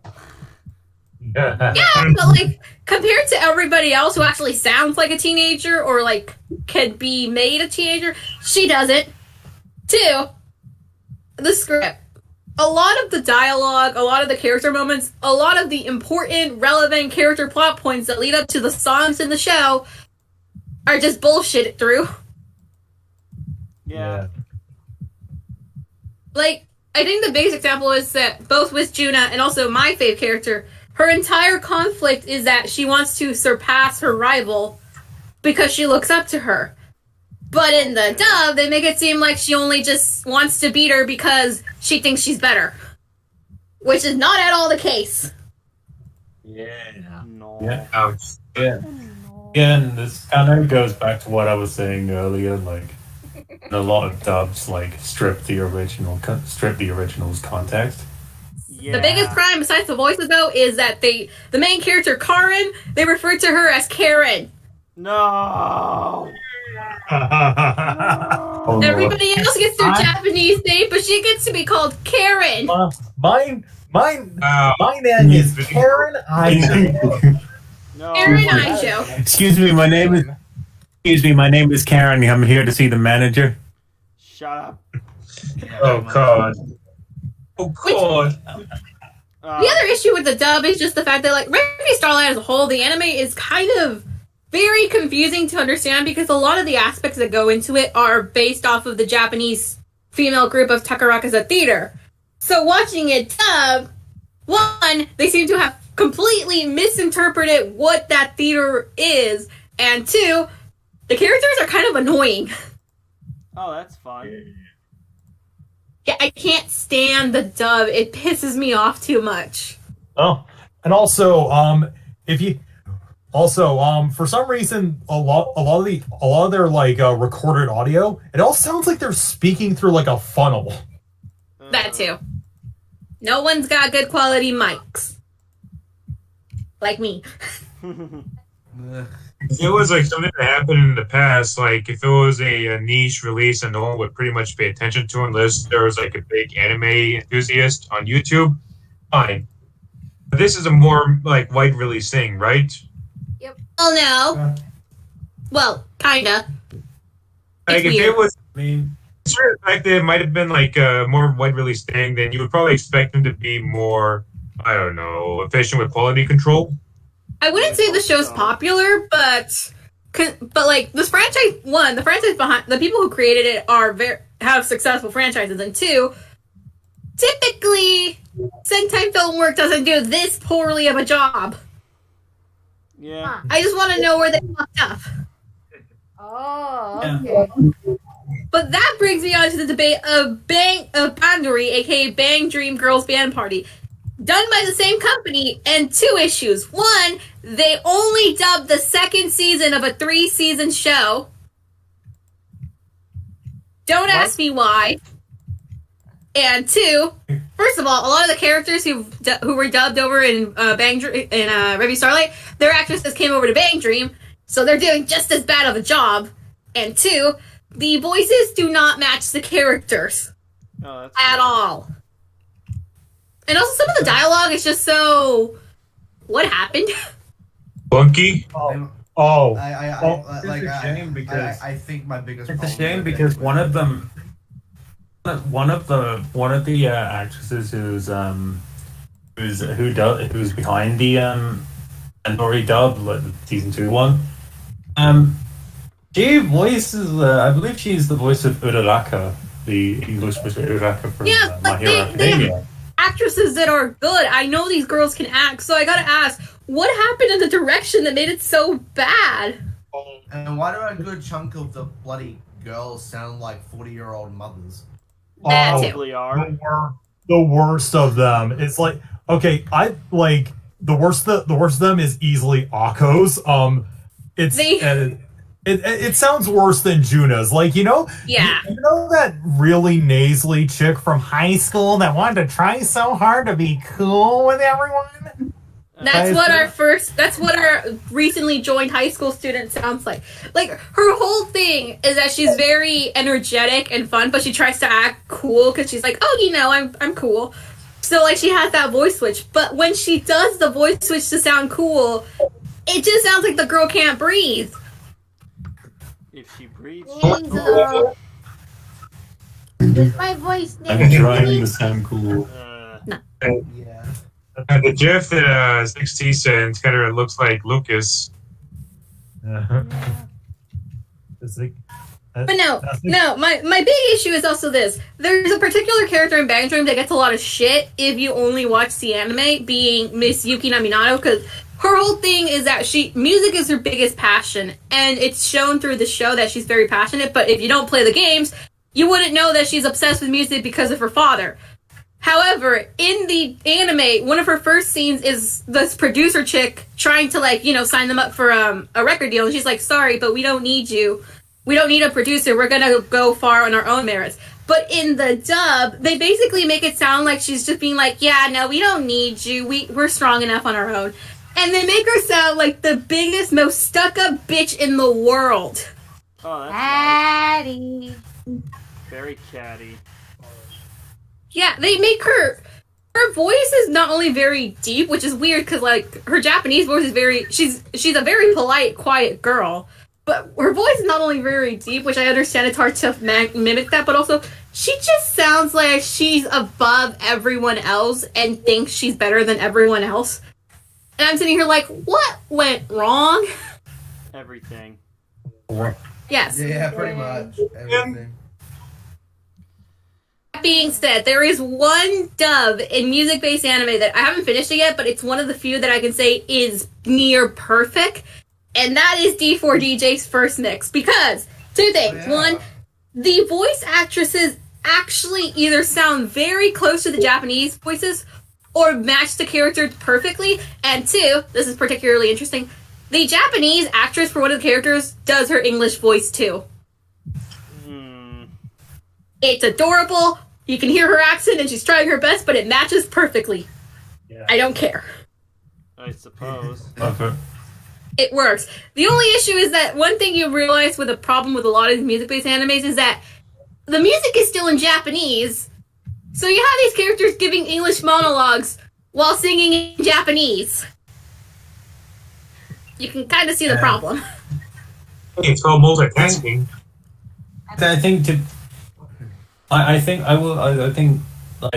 the reason they might do it, like they keep it in Japanese, is because a lot of them don't really seem to want to go to the effort to re-record all the songs. Licensing issues too.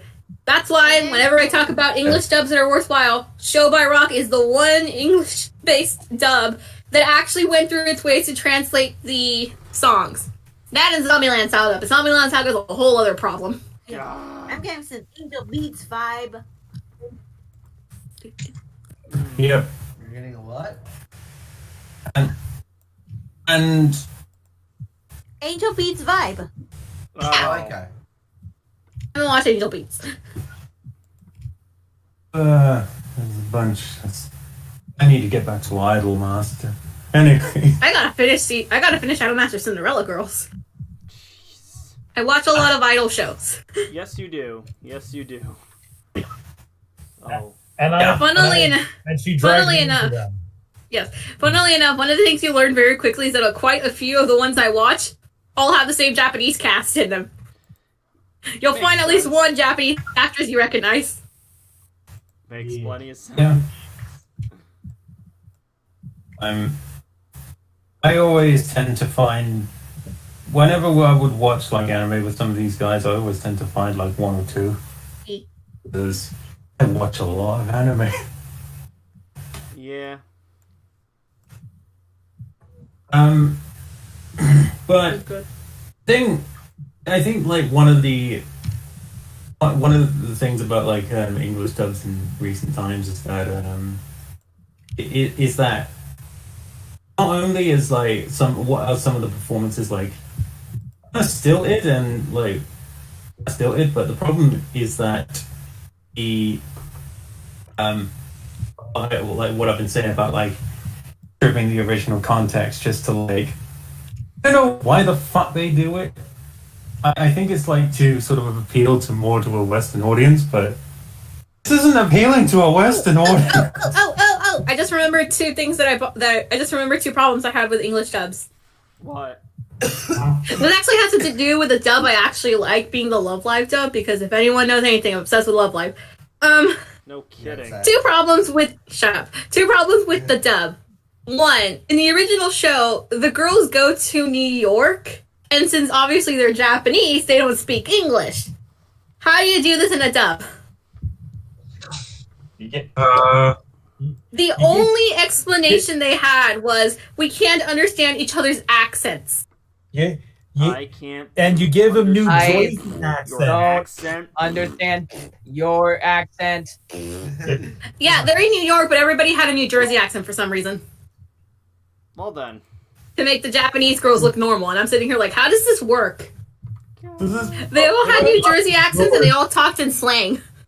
They couldn't have gone for Brooklyn accents? No. Couldn't get Everybody talked in Jersey slang. I mean, at least then it would have been a little more geographically accurate. Yeah. And like, hey, they would have. They could, I mean, they could. The very least they could have done is like spend maybe like 10 minutes watching Spider-Man or something. They could have just. Hey, I'm swinging here. I'm swinging here. Or maybe watch something that The Sopranos. Exactly. Yeah, but two, this is the bigger problem. So in season 4 of the sequel series Sunshine, there's an episode about a character wanting to be referred to as Daya-chan, because you know Chan is the honorific of like you're a lot closer. They don't think of you as above them. But for some reason, the original series did use the San, Chan, and like all the honorifics, and then they dropped them because of explanations in the show. But in the Sunshine dub, they didn't have these honorifics. So what did they do in an episode specifically talking about the honorifics? They translate her wanting to be called Daya-chan to wanting the girls to call her girlfriend. Oh, and What? we'd like to add one of those characters was her sister. One of those characters is her younger sister. So at the end, instead of everyone being like, "We love you, Daya-chan," they're all like, "What?" They're like, "No problem, girlfriend." It's horrible. Horrible. What the fuck is? That is just wrong. It's on like, so many levels. My favorite part is she has a montage thing of like all these girls calling her Daya-chan. But since they don't have that in the dub, they're like, "Want to walk home together, sweetie? What about these books, girlfriend? Hey, look, here, matey." I hate it. I hate it. When the night I thought Falcon was fucking defunct. What is this fucking bullshit? My favorite part is that we have Jamie Marchi being like, because they're like two characters making fun of this girl being like, "So the reason you're acting straight," and then you have Jamie Marchi going, "Because you want the others to call you girlfriend?" Why? I'm like, you could have chosen any other word in the English dictionary. Yeah. And you chose girlfriend? Yeah, Not even girlfriend. Gal Hey, girlfriend, like OMG. Might as well just call her bestie. God. Some of this reminds me of when like the 90s tried to localize anime for like the kids, like Pokemon, Digimon, Sailor Moon, anything else. But like the way that The other thing I'm thinking about is like, that use of the word girlfriend. I'm like, fuck's sake, this isn't the 90s anymore. What up, Yeah. girlfriend? Also, seriously, do not have her little sister call her girlfriend. That's just wrong. On so many levels. Sweet girlfriend. Probably go. Damn, I didn't know I was reading an incest doujin. No. We do not do Diarubi in this chat. Excuse me, this is a Christian Minecraft server. Exactly. No, my favorite part about this entire... My favorite part about that entire fiasco is that towards the end of the show, we hear them reference the Daya-chan again, you know, to show that these characters have grown and matured and whatnot. But in the dub, they just completely forgot that happened. Like, that entire episode was pointless. Oh wow, that's great. So That's it was fantastic. reduced to filler. Pretty much. Like, I'm like, it's a character episode, because that's a lot of what Love Live does. But for some reason, this just completely gets thrown away. Because why not? Okay. It's like a filler episode, or it gets forgotten about. Wait, I just realized what was the name of the show that you're talking about? Love Live Sunshine. Isn't that the one where one of the characters gropes a couple of the others? Yeah. I mean, kinda. That's one of the two. Nice. He only know did it a person couple who times. was really into that character, so that's why I know. I mean- you mean Marty? Hey, there's a whole lot of groping going on in here. She only grows one particular character. She only grows one particular character. I will say, I'll give the dub one thing. There's an entire scene of a character talking about one of her friends' like sexy swimsuit body, so she can like advertise their restaurant. And the line is, use your gorgeous swimsuit body to draw those customers in like flies to honey. Not a chance of scrubs can resist. I can't resist the allure of a 40 female who winks and swivels her hips. I'm like, those scrubs. That's But my favorite part is you have one of the characters just being like, what are scrubs? Oh, by the way, Mikachu, there are 2 gifs of Mari in the chat if you want examples of her being croaky. Okay. I love Miss I'm kind Mario. of trying to. I I'm kind love of trying to Mari. multitask at the moment. That's fine, but I love Mari. She's best girl. She's cool. I don't know why they turned the English speaking memester to a Valley Girl in the dub, but whatever. I'm not gonna complain. It's Jamie Manchi. The only thing she can do is Valley Girl. I know all her blonde rolls sound exactly the All her same. roles sound the same. She's just some dumb bimbo. I think at this point, I'm starting to think like Jamie Marchi is the Seth Rogen of voice acting. She's just made a career out of playing herself. You know, even Seth Rogen's tried to stop doing like the pothead movies, and it's just awful. Makes you want to hit the go back button. I don't Alright. that is stopping them or not stopping them. Upgrade. It's like that meme that says upgrade, and then you just see the next one. He's like, "Fuck, go back." Fuck, go back. Fuck, go back. That was me when It's my Deviant Twitter had anniversary. format. God. I will say, the dub does have some hilarious out of context moments. One of them being that there's a scene where the girls are like trying to dress up more gothic, so they have shorter skirts.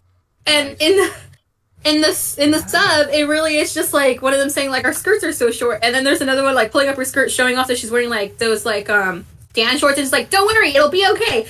But in the dub, they're like, people are sure to see her. I got shorts. Stop it! Pull your skirt down.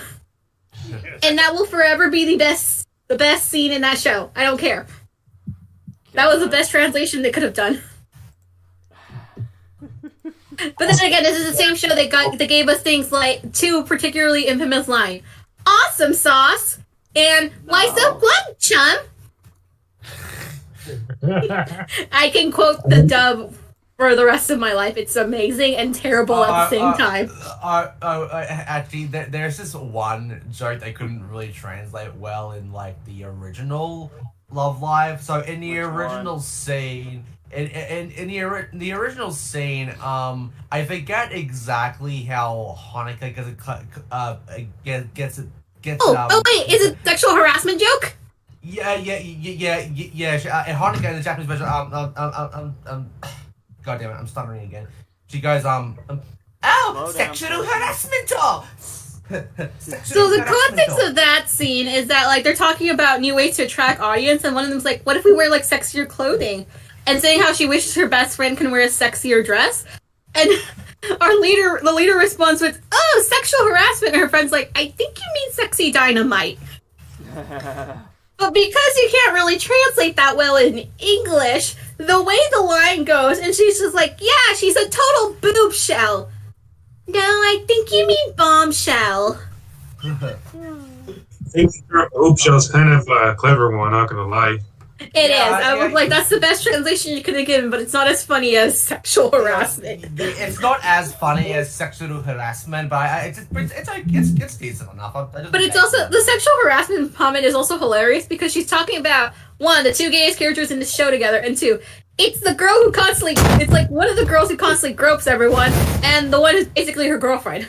It's perfect. It was a double entendre. Hey, someone having mic problems? I think I'm good. Yeah, because it sounds like the ocean's next to somebody. Ocean. We're having cake by the ocean now, don't you know? No! I keep losing my phone. Where the heck did I put it? I'm gonna go. Clip. Guys, there's a conveniently placed cliff over there. I'm just gonna like just go jump off it if you don't mind. Jump off. You can hear the water from here. It's just brilliant. Yeah, if you turn Don't your even head think about this going way- near that cliff. If you turn your head this way, you can hear the ocean. Yeah. If you turn your head the other way, you can smell it. Can I see SpongeBob? Okay, not my phone.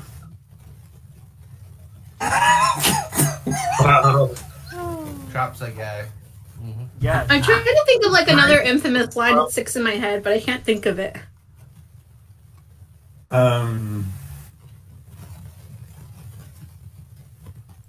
It's joke. No, we're not talking about Jamie March's poor attempt at the "it's joke" line. God. But that does remind me of. So the whole scene there, she's just basically making fun of everyone, and she tells these like 3 new idols, "Don't worry, I booked Akiba Dome for you for your first concert." And Akiba Dome's like a big stadium in Japan, so they're like, "It's a miracle," and she's like, "Or a joke." And the original line, the sub was, "You shouldn't put that much effort in for a joke," but the dub, the character literally says, "If anyone needs me for anything, I'll just be slowly dying inside." That's horrible. Yeah. That line is amazing, but I'm just like, how do we go from here to here? Because. They made the characters more. They made them have more dark humor. Yeah, no kidding. I mean, there was the. I mean, that does remind me of like I think it was like when I watched like the first season of Bandoi, and I would constantly make jokes about the main character Kasumi. I would constantly make jokes about her having crippling depression. Probably does. I have crippling depression.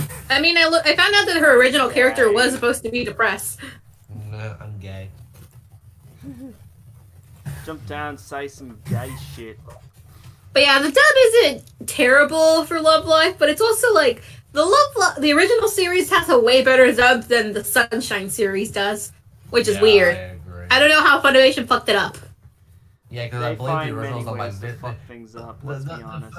The first one was on my was Viz Media, I believe, did the original. I mean, the original one had an all-star cast. It had Caitlin Glass, Kira Buckland, Erica Lindbeck, and then someone else I can't remember. They had a good cast. And then the Sunshine dub, legit, the only roles that I can name off the top of my head are Jamie Marchi and my girl Morgan Berry. Morgan Berry was a star of that show. She stole the show. Or Buckland, if anybody Don't doesn't at me. know. Me.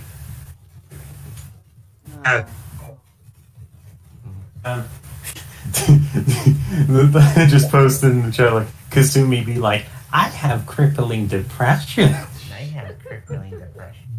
No. Crippling depression. Alright, I'm back. What I miss? I have crippling depression.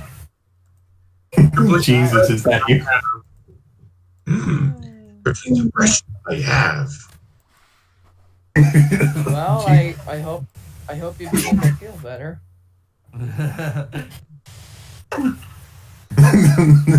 No. It's gonna be a while. It's gonna be a while because it's crippling. Hey. Original Love Life chat. Jesus, is that you?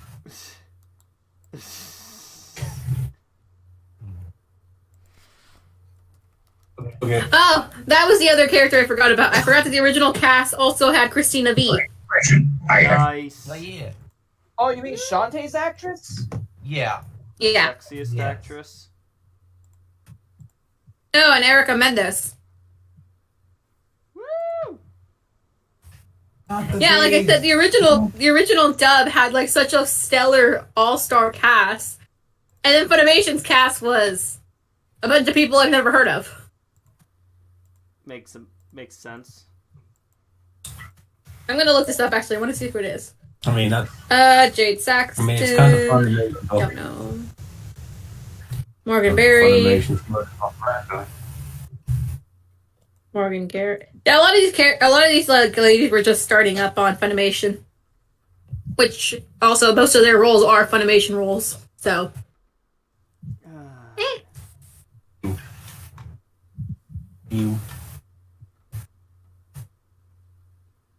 I completely forgot Monica Rial was in the fucking dub of Sunshine.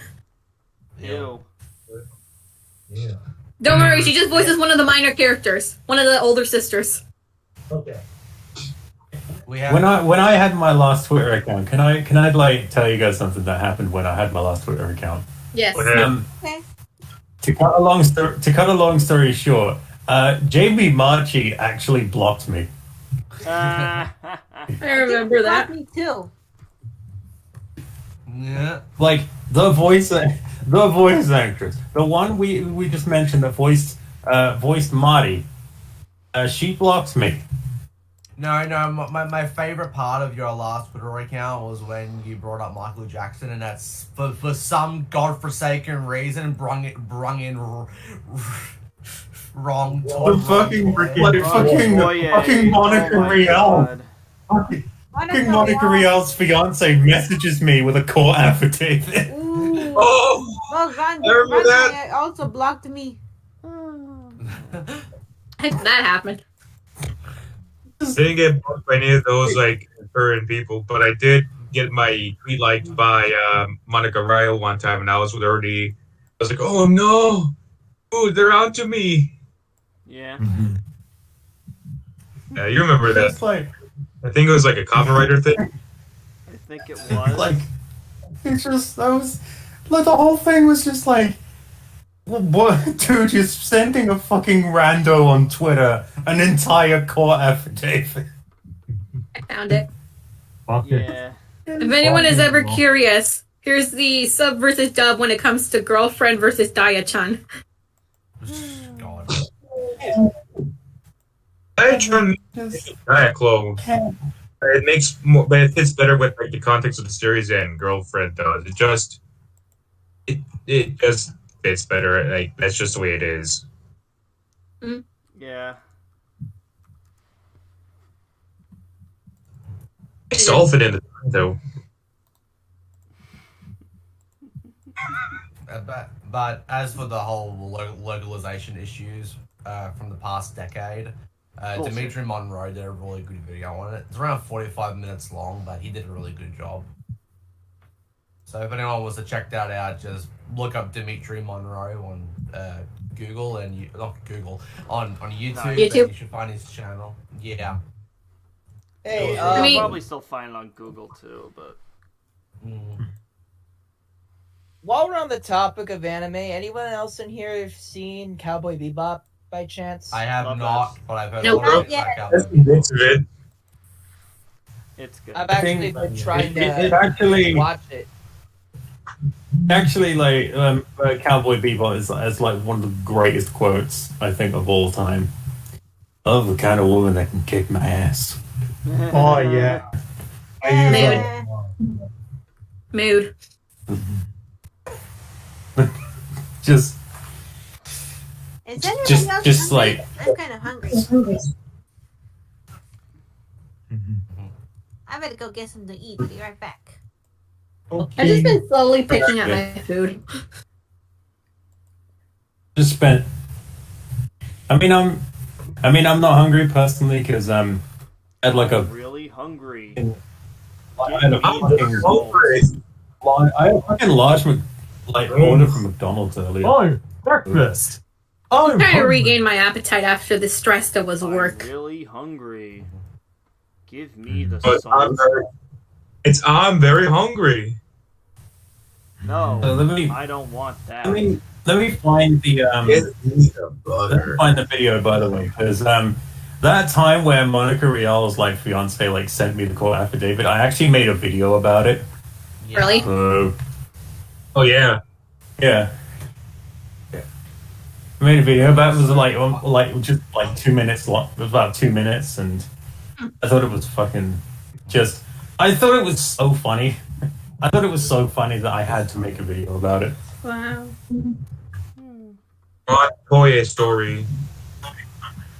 Ron Toy, the Avenger of Soy. Yeah. Ron Soy Boy.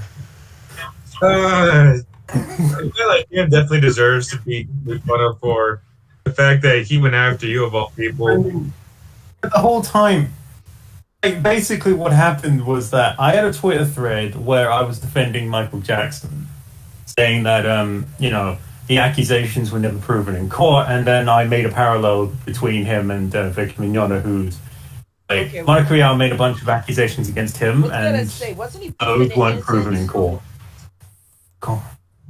Yeah. Basically, it was revealed the whole time that Rial was lying through her teeth. Go figure. Of course. Yep. So, and then what happened was I'm that back. fucking...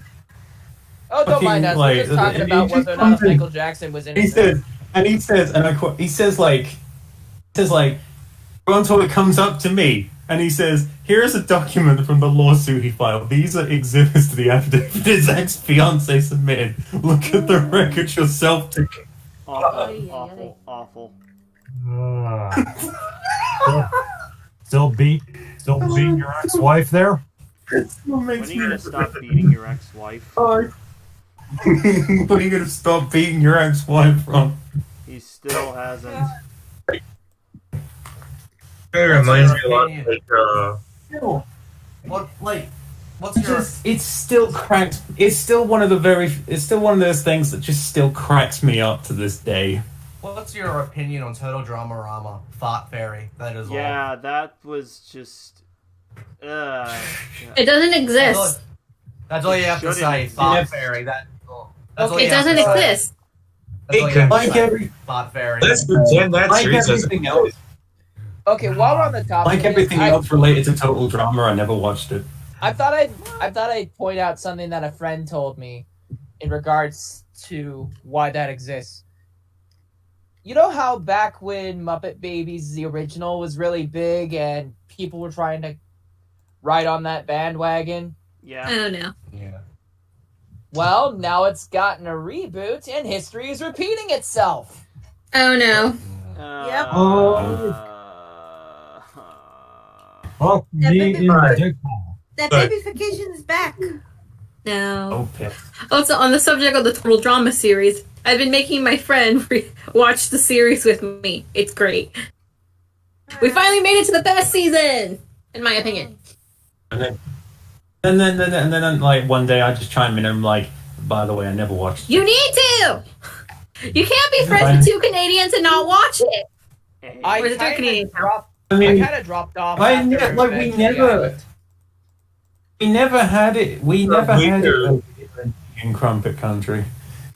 Well, now it's on YouTube, so you can watch it. Wait, all 7 seasons? Yeah, funnily enough, the way we've been watching is there are there's like a full. There is this channel that uploads them also has uploaded the entire season in a single video. So like if you and it's also they have the first season completely uncensored, which I appreciate. Canadian for life there. Yes. So the American censorship sucked. In your dreams, Nerve. Fucking They still what? have the genitalia blurred out, right? Well, yeah. Just Okay. like I'm sorry. I'll never that's one of the most confusing line changes. It's like in the original Canadian airing, it was like Duncan was making fun of like Gwen and Heather bickering, and he's like, it gives me the warm fuzzies, and Heather's response is, in your dreams, perv. Not, but in the Cartoon Network version, he says, in your dreams, Nerve. Which is not something Heather would say, because that is not in her character. You know, while we're on the topic of Total Drama, I thought I'd point out another thing another friend of mine said in regards to it. You know the voice of Owen's the same one for Dan Kuso in the original Bakugan English dub? Nice. I didn't know that. What about Yeah, the Total Drama cast is interesting. About the N-word. Take it back. What back? The N-word. The N-word. I love Say Heather. something to Lashana or DJ. Oh, that's Wasn't horrible. DJ's actor just talking normally when doing those lines? I mean, he sounds pretty normal, so. Or am I don't know. I haven't actually looked up the actors for it. All I know is that Chris McClane also does Jude from 16, and I will never not be funny. I am your host, Chris McClane. Oh, that reminds me. The fact you brought up Christian Potenza. And Yes. Ernie here might actually know about it too, because he and I are technically fans yes. of the same thing. Yeah, I know what you're gonna say, so. Let me just look it up. Game Chris? Show Carnival. Yeah, I know exactly what you're talking about. I still can't believe he did that, by the way. Speaking of Chris McClane, something I pointed out to my friend watching it is, how the fuck did it take 4 seasons for this man to get arrested? He's never And then been he got arrested. bailed out.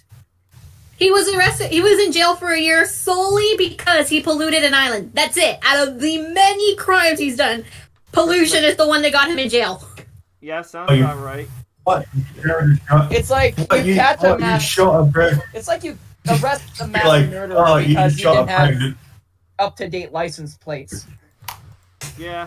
Just be like, Yeah, you that guy shot had a no pregnant license woman. plate. That, You know, shut whatever. up. You burned down a forest, yeah, you know, whatever. But you polluted a lake. Life in prison, buddy. Sorry, this man should have been arrested on accounts of stuff like physical and mental trauma/torture. Post-traumatic stress disorder. Yes, he. One of his. How many of his interns have died? Too many. Actually, we just recently started World Tour, and like in the first episodes when they're in Egypt, these little like scarab beetles come out, and his intern like gets covered in them. And when we cut back to where the intern is, it's just a skeleton. Sweet mother of Marowak! Yeah. Yeah, the intern's now just a skeleton, and Well, remember, he still that's the continues same- to rest his feet on the intern. Well, remember, that's the one where Zeke also dies as well, so... Are you Oh really yeah, where they surprised? turned him into Gollum from Zeke- Lord of the Rings. Well, he's a Zeke zombie. never dies. That's the thing. I thought he was... I'm pretty sure he was a zombie. He comes back multiple times. But no. Yeah, Also, speaking of that, speaking of Zeke, I love him. But also just like the general everything that happens to these kids. And one thing I remembered was in the first season, there's this scene where like the horror movie episode, Heather is taking a shower because that's all she wants to do. She doesn't want to deal with the fucking show right now. She's about to take off her towel when they walk in with a camera to her in the shower, and she spends that entire episode in nothing but a towel because they won't let her go get dressed. Yeah. Really? And you gotta keep in mind, these kids are 16 at this time. So I'm just like, you're telling me you're filming a 16-year-old in nothing but a towel, Yes. who also happens to have flashed the entire national TV. Yes. Yes, that's weird. Knowing Chris's track record, I bet he was probably wanting an encore. Point half. Yeah, no, I'm sitting here like, I swear, with the way Heather like tried to butter up Chris, I'm just sitting here like, Heather, please don't. He's gonna end up making you actually do shit. The guy is sketchy as hell. Yeah. Granted, everyone who works with these kids is sketchy as hell. I don't trust them. Yeah. But also, like, while watching it, I realized, like, the finale for season 1 is such bullshit. They kind of ruined it in the U.S. by making Owen the mascot for their show on Har Har Thursdays. I mean, he kind of is. I never figured out that it was gonna be Owen. I didn't think it was true. The semifinals with like the semifinals between Heather, Gwen, and Owen will forever piss me off because I'm sitting here like Owen did nothing. Owen's the best. I think so, anyways. I like Gwen, although I will say her character gets a little bit hit or miss later on down the line. But I liked her. I thought she was great. But I don't think she deserved to win because during the semifinals, they literally just ganged up on Heather and did nothing. Heather did all the challenges by herself, And it was just because she said no to getting her head shaved that she got kicked out. But Gwen and Owen, who did nothing that entire episode, got to stay. Yeah. And that will forever piss me off. Because I'm sitting here like, I'm sorry, Heather has paid her dues multiple times, people. Move on! Well, she loses her hair, I mean, too, at least so. you kind of got what you wanted in season 3. Well, hey, she's the official winner. I'm taking it, but still. Season 3 is my favorite season for a reason. And I think that's probably the version of Heather where she's at her most likable. Yeah, that's the thing. I liked Heather in season 1. I completely understood her motive. Because people are like, she's too mean, but I'm sitting here like, Heather made it perfectly clear from day one that she was in it to win it. And she even told Lindsay, when Lindsay asked if they're friends, she said yes, for now. The girl wasn't settled. And like, the scene of Gwen telling her off, I know it's supposed to be a big character moment, but I'm sitting here like, that's you're an idiot. You literally just dug yourself a grave. Heather is the only reason you stayed on the show this long. Sorry? Sure. I also realized how much I did not care for a lot of the characters until, like, Courtney got kicked off. Yeah. I thought Harold was okay. Well, It was fine, Harold but- also, was dirty when it came to Courtney, so. Oh, Yeah, that scene just made me go like, Harold, you deserve everything that comes to you. oh Yeah. boy, you got fucked. But also, it's like, I was amused seeing Harold get picked on because I'm just like, you make it too easy for them. Yeah. Don't T and Duncan bury the hatchet in one of the later seasons? And then it's short-lived because he accidentally kills his pet tarantula. Yeah, that's season 2. That's the thing. These kids are terrible because, like, season 1, like, the first episode, Heather is, like, apologetic to LaShawna, and LaShawna's like, okay, yeah, we can be friends, whatever. And then the very next episode, they continue to bicker throughout the entire season. And then season 2 happens, and they become friends afterwards, because Heather is the only one who's like, LaShawna just said the truth. She's like, who cares if she said some mean things, whatever. Well, everybody else is like, we hate LaShawna now, we can't trust her. I'm like, Heather's the only one with a brain cell in the show, I swear to God. Yeah. But then, like, their friendship completely ends after the second season. They're no longer friends in season 3. Yeah. I don't know why. Honestly, I'd see every one of them is a frenemy to each other. Like, the only friends are Beth and Lindsay, but Beth backstabs Lindsay because she ain't smart. Well, yeah, Lindsay's stupid. She's the She gets dumber and dumber as the seasons progress. Which makes Ouch. Which is sad because, like, in the first season, even, like, the first 2 seasons, Lindsay's actually kind of smart. Her logic is very confusing, but she was able to build 2 bikes from scratch for her and Heather. Ah. Well, a broken clock is right twice a day, so. Yeah. Yep. Like, she can be smart when she wants to. And, like, in season 2, once she realized that she no longer has to rely on Heather, she actually started to have some sensible ideas. But then Courtney showed up and ruined that, so, you know. Ah, Courtney the cunt. Courtney, you were so good. What happened? Courtney's gonna I sue know. everybody. I had a feeling she was a cunt after realizing in hindsight that she's a bit of a goody two shoes. And when Hey, everybody remember the else is a time goody when two Gwen shoes, was but she's more dating a stuck piece of up. cardboard? I mean, Trent. I get you guys up here. Trent. Yeah, I realized how much I don't care for Trent at all. Actually, funnily enough, when watching season 1 again, I kept going like, okay, I know Gwen and Trent are supposed to be the thing in the end, but she has way more chemistry with both Jeff and Bridget. Yeah. And obviously with Duncan, but like, yeah, OT3 please. Because like, I realized for part of the show, she's like, oh, I like Trent. And then she's like, I hate him because of XYZ. And then she's like, I forgive you. I'm going to stay strong for both of us. And says she misses him. But then when he comes back in the finale, she's mad at him again. Like, she goes from being mad at him to being cool with him to being mad at him, and I'm just like, okay, I'm confused. Do you hate him or do you like him? Make up your mind. And Maybe then it's a love-hate season thing. 2 happened. And, I mean, I give that props for trying to flesh out Trent a little more. It's just, I don't know, he just kind of came off as a bit of a creep. Yeah, my big issue with season 2 when it comes to the relationship is that they try to make it look like Gwen is the bad guy when she's not. Gwen did nothing wrong. Because out of nowhere, Trent is like suddenly thinking, oh no, she's hanging out with Duncan, she's gonna fall in love with him and ditch me. So he tries to make her jealous by saying Lindsay's attractive.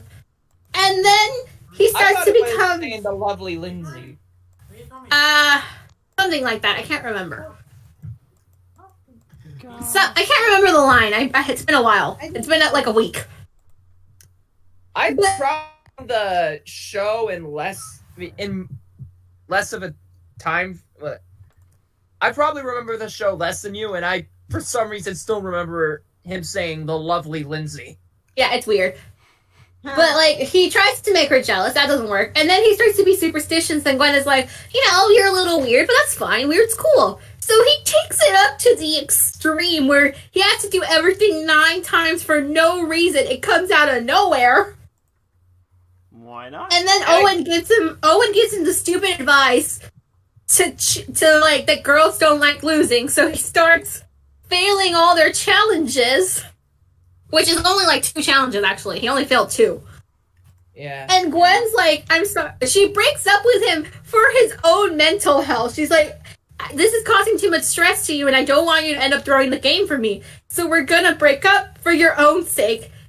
And suddenly it's Gwen's fault that Trent is heartbroken and failing challenges, and that she's cheating with Trent to, like, win. Yeah. So now she owes Trent's team something? That makes no fucking sense. No, it She doesn't. legit told Trent, I don't want you to throw challenges for me, and suddenly Justin's like, no, she owes us, because she let him cheat the game for us. And then there's also the aftermath episodes where Trent explains why he did the 9 things. Which is cute, but suddenly it's like, oh, Gwen's the bad guy for breaking up with Trent for his own mental health. And apparently also because she, like, cheated in the game or something. I don't know. Something. Okay, if you ask me if there's anyone that really cheated the game, it was Izzy. No, Izzy cheated multiple times. Oh, yeah. Somebody breaking up for like for their own mental health. That's a kindness. Like, Gwen literally says, I don't think I did anything wrong. And, like, she's right. She didn't do anything wrong. She broke up with Trent because he was starting to become insane. Yeah. Jealous as hell, untrustworthy, and superstitious as fuck. Like, I may not have seen the show, but based on how you described it, no, fuck it, I'm gonna say it. She did the right thing and got the fuck out of there. Yeah, I don't know why. And I hate it because everybody starts to hate Gwen after that. I'm just like, Gwen didn't do anything wrong. She literally just broke up with him in the most civilized way possible. It's one of those things that happens. I think,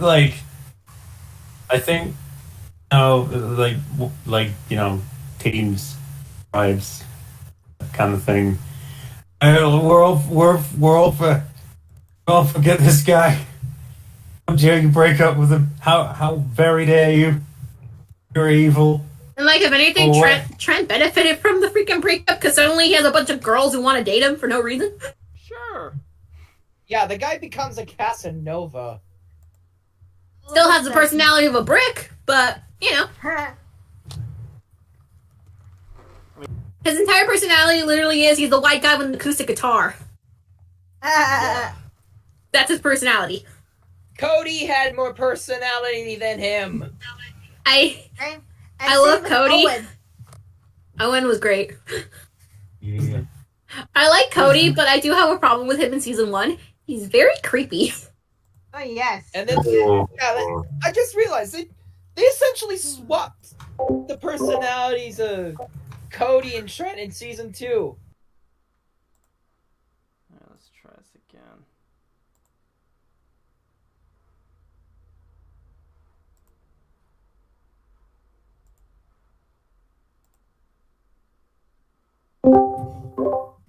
part is that, like, in season 1, when he talks about how he wants Gwen to win, and Lindsay's like, but she rejected you on national TV. He's like, well, yeah, she's my dream girl, but I'm not her dream guy. That's fine, as long as she's happy. I'm like, see, this here is a nice person who's like, okay, I didn't get the girl, but whatever, I can live on. Right. Sadly, Cody ends up getting stuck with someone way worse. Oh, Sierra. Oh, no. Sierra. Starting World Tour, I was like, I didn't remember her being this annoying. She is. It's Sierra's guy from Gokaiger, if he was creepy. Was she always this crazy? Yes, she was crazy. That's for stuff. He was just like a fanboy, but I wouldn't call him creepy. No, Okay, no. real It's like I said she's basically Guy from Gokaiger if Guy was creepy. Oh, that's a Real comparison. talk. Seeing that we're on World Tour now, up until the Niagara Falls episode, I had no idea Blanley existed. Oh yeah, Blanley. I have a problem with Blanley, and that's the fact that, like, okay, so she's this big celebrity from, like, Celebrity Manhunt, which is like a reality talk show host of that. Doesn't that mean she's technically an adult? Yeah. Yeah. So what's competing with a bunch of, like, how old are the kids at this point? Are they still 16 or are they actually 18 now? I can't tell. I mean, I can imagine there'd be a bit of a time skip. I mean, There is a time skip between season, like the end of season 2, the what's it called? The Celebrity Manhunt special, where it's like the big reunion special that announces season 3, so it's technically not a reunion, and then season 3. So I'm like, there had to be a time skip for Heather to get her hair back. Yeah. But, like, how long was For it? Duncan and Courtney to adopt a ferret. A raccoon. Actually, it was a raccoon. Yeah. Close enough. They got matched into twos, adopted a raccoon, got into a fight because Courtney's a fucking bitch. Broke up and then had a custody battle over the raccoon. What did Duncan see in her again? The thing about it is that season 1 Courtney was great because, like, she was this type A personality, but with Duncan, she let loose and started being wild and fun and, like, trying all that. Then, like, she started giving up on that because she failed her, she got wrongfully kicked off, but towards the end, she got that fire back. But when she came back, at first she was fine. She had that fire with Duncan. They had, like, that strong chemistry. And then out of nowhere, she drags into her like room in the middle of the night and makes him read a 37-page letter explaining everything he needs to change about himself for her to date him. God. She binds him to a contract. Bitch, you didn't do this before? Yeah, like, one of the things that pisses me off is that he calls her babe, because they're dating or whatever, and she's like, I'm sorry, I thought we agreed that you're not going to be using pet names on me and only I can use them. And I'm sitting here like, so you don't want him to call you babe or baby or sweetheart or literally anything other than Courtney? Yeah. Kind of dumb. Yeah, that's the thing that ruined Dunkney for me, is that Courtney out of nowhere just becomes this controlling, possessive bitch because apparently she can't let loose with him. She needs him to be perfect. And I'm like, you're dating a delinquent. Of course there's gonna be flaws. Also, apparently he's required to compliment her at least once every hour on the hour. Yeah. Talk about regulations. That's not toxic whatsoever. No. Yeah, no, it becomes so bad. And then, of course, there's the other issue I have. She made him sign a contract saying that if he wins, she gets half his winnings. So even though she loses, she doesn't let me end get up this straight. losing. Yeah. Let me get this straight. Even if this bitch loses, she still has to. They still have to split the earnings. Is that No, what if you're telling me? Duncan wins, they split the earnings. If Courtney wins, she keeps it all. Why not? Okay. So, Again. why? Let me. Okay. So. No. What? Okay, so- Much more generous. I want to point out something also that might make you go, what the fuck with Courtney. There's this episode where they're doing spy movies, because the whole season 2 is about, like, different movie genres, and they're doing spy movies. They're on a building that's about to explode, and to get down, they have to go down the zip line, but Courtney's the only one that has the grappling hook to make the zip line. So she literally tells everyone, the only way I'm saving you guys is if we split the money 50-50. She cares more about money than her friends' lives. She did say she's gonna win a competition in the beginning. Yeah. My favorite part is that my favorite part is she's like, when they tell her like you would sacrifice your life, she's like, what do you expect? I don't even like half you people. It's like, okay, if I win, I get all the money, you get fucking nothing. If you win, you split it with me. So she's trying to set it up in a way that either way she gets money. Yes. Yeah, exactly. She sued the entire show just so she could be back in it.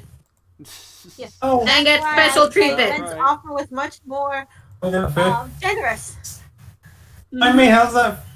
Like, Didn't something similar happen to Owen? Well, no, kind of. Like he was brought back on the show well, only because he was in debt to Chris. Yeah. She also gets special meals, her own private bathroom, this super luxurious bed. Like I said, she's a stuck-up cunt.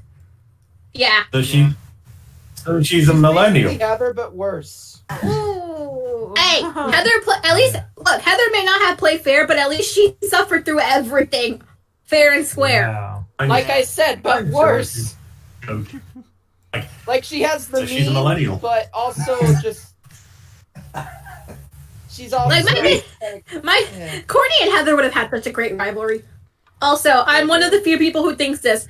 Duncan and Heather would have been an amazing alliance, and I wish they actually did shit with that. Yeah. But no, they can't.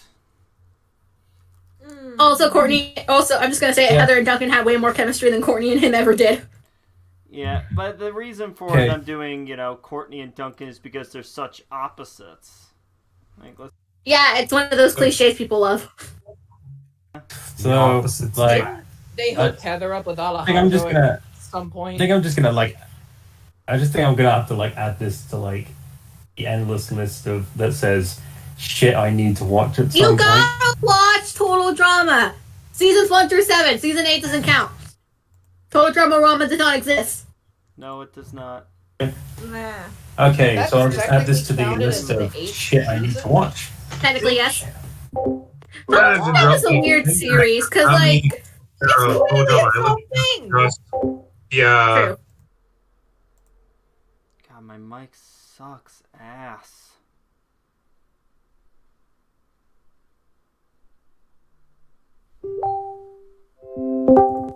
I mean, more aware of Tom Island these days, just like the memes involving Chris. And the sound alikes that mimic him on YouTube.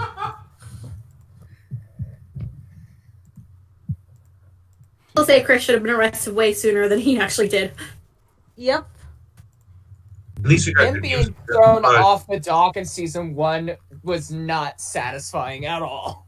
Not cool. I mean, dude. I was like, I found it funny, but it was like, no, not as interesting.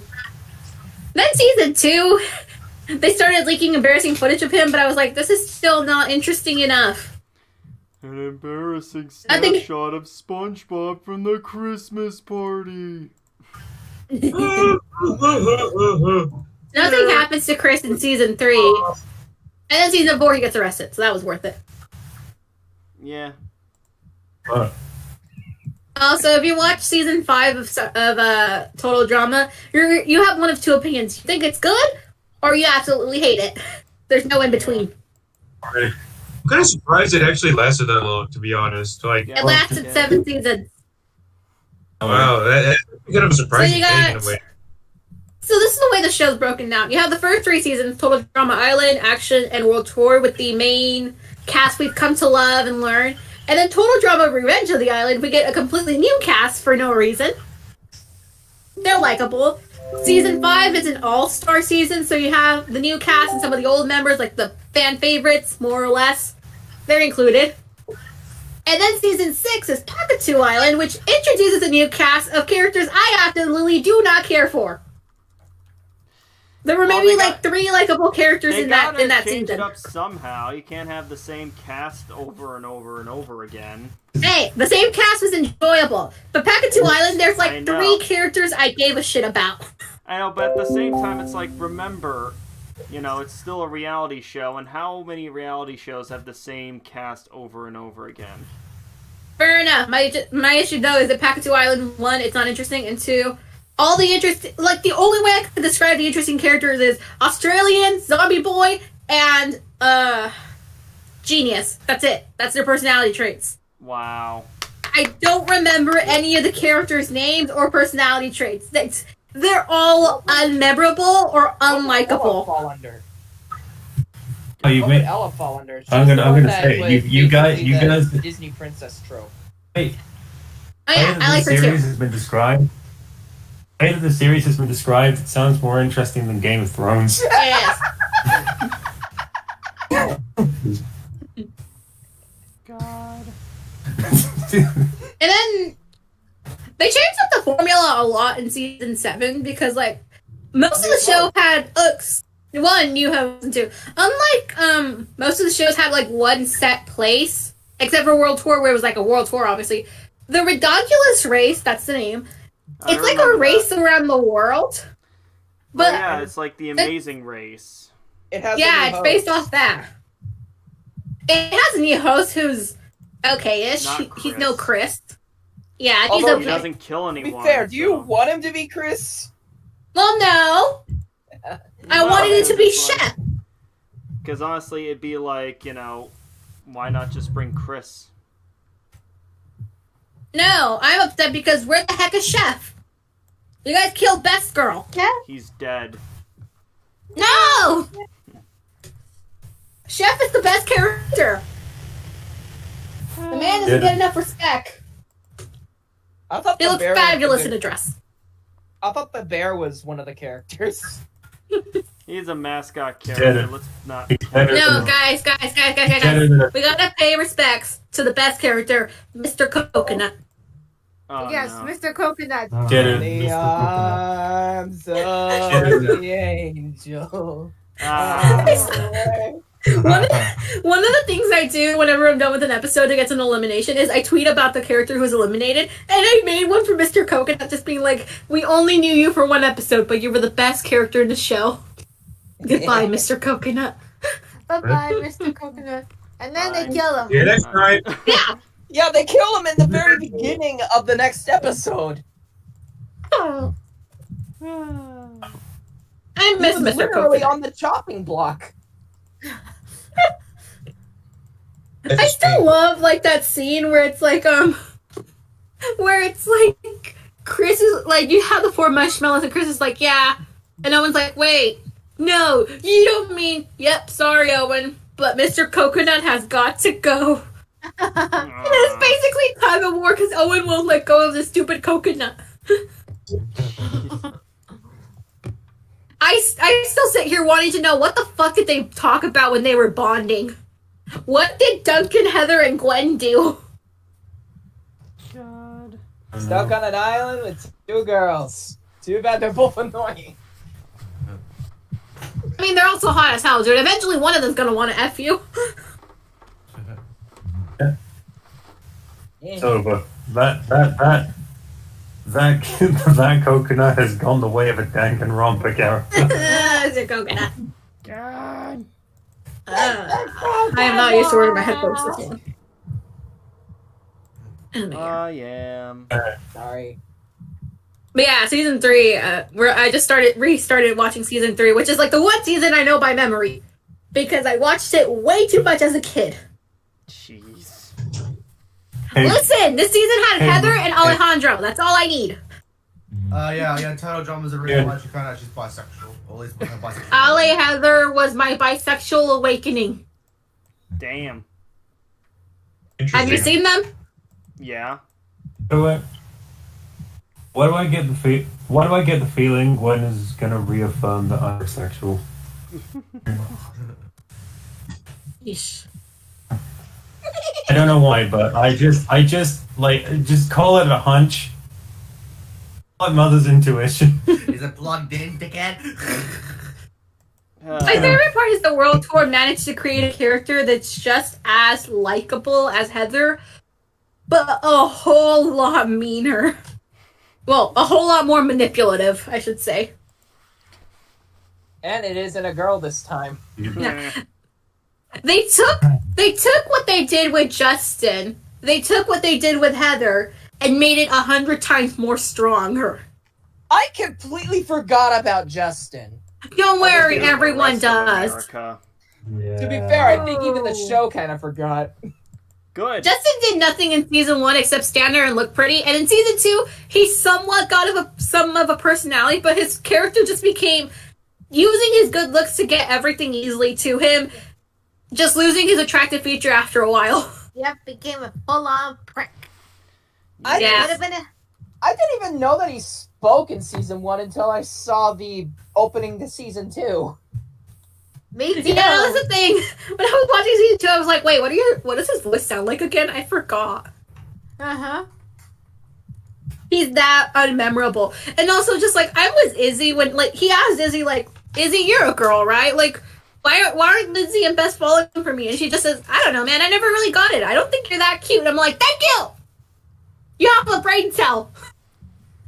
The only thing good that Justin did is reaffirm my theory that Owen is definitely a bisexual or pansexual man, because that boy is gay as hell. And yet he's in a relationship with Izzy. That's why I say he's either bi or pan, because the dude, his relationship with Noah and the way he reacted to Justin is not straight. Also, it kind of feels like that the relationship he had with Izzy was kind of abrupt when it ended. Like everything with Izzy was abrupt. She just sort of... Izzy's weird. She started off kind of crazy but useful, and then just kept going on to more and more levels of craziness. Yep. Yeah. You fucking psycho. Izzy is also like that one character that shows up in like every season up to season 5. Also, don't you mean Kaleidoscope? No. She ends up changing her name back to... Again, we went from Izzy to Kaleidoscope to Explosivo to... Explosivo. No. I forgot what her name is in season 3 to back to Izzy.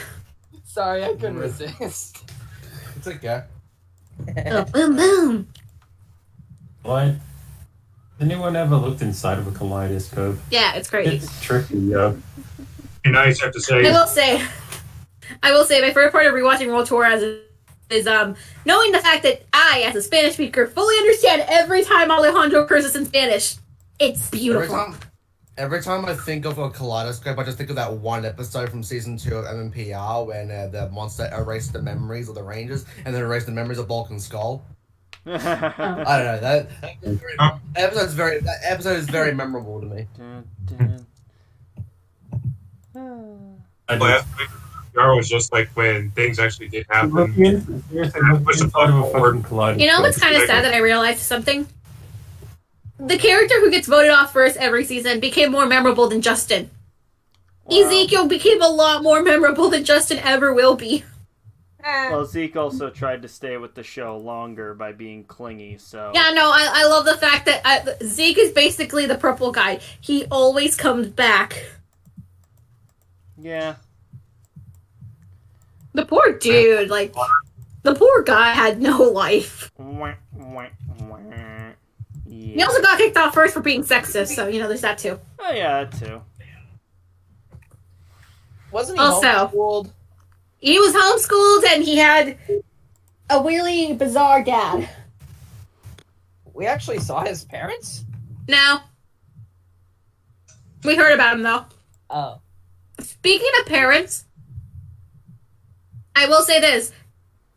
I hate Heather's parents. Yep. I mean... I absolutely hate them. They were No. absolutely joyous that she left. They were getting rid of her stuff in her room when she left. All of it. And I'm sitting here like, you people wonder why Heather's a bitch when she has this as her parents? Like, she straight up says her parents tried electroshock therapy to make her nicer as a kid. Well, at least they tried. Yeah, but I'm just like, I'm sorry, you did what to your kid? Do you? No wonder she's like, work like a charm. God. Yeah, I'm just like, I can see why Heather can endure a lot. Yeah. Anyways, we're gonna wrap up just because it's been going on for 3 hours. Wait, I was only here for. we were actually 3 hours? streaming right now. We kind of forgot. You didn't know that? Well, I thought you would apologize just if I like didn't talk provided much compared the to the rest of stream y'all. itself somewhere. Bruh. This is turned from a. Yeah, I kind of kept From- an eye on like the chat and that for a bit. So. Sorry, I took over the conversation again. Yeah. Hey, no one stopped me. It went from an Ernie catch up Yeah. live stream to an anime stream to now a total drama live stream. You know, I can talk about it all day. Exactly. And we I'm need adding a you- great show, we- so I we- can't blame you. I'm adding you in case Yeah. you want to talk about Total Drama again. It's a great. It's apparently it's a great show that I haven't watched. You need to.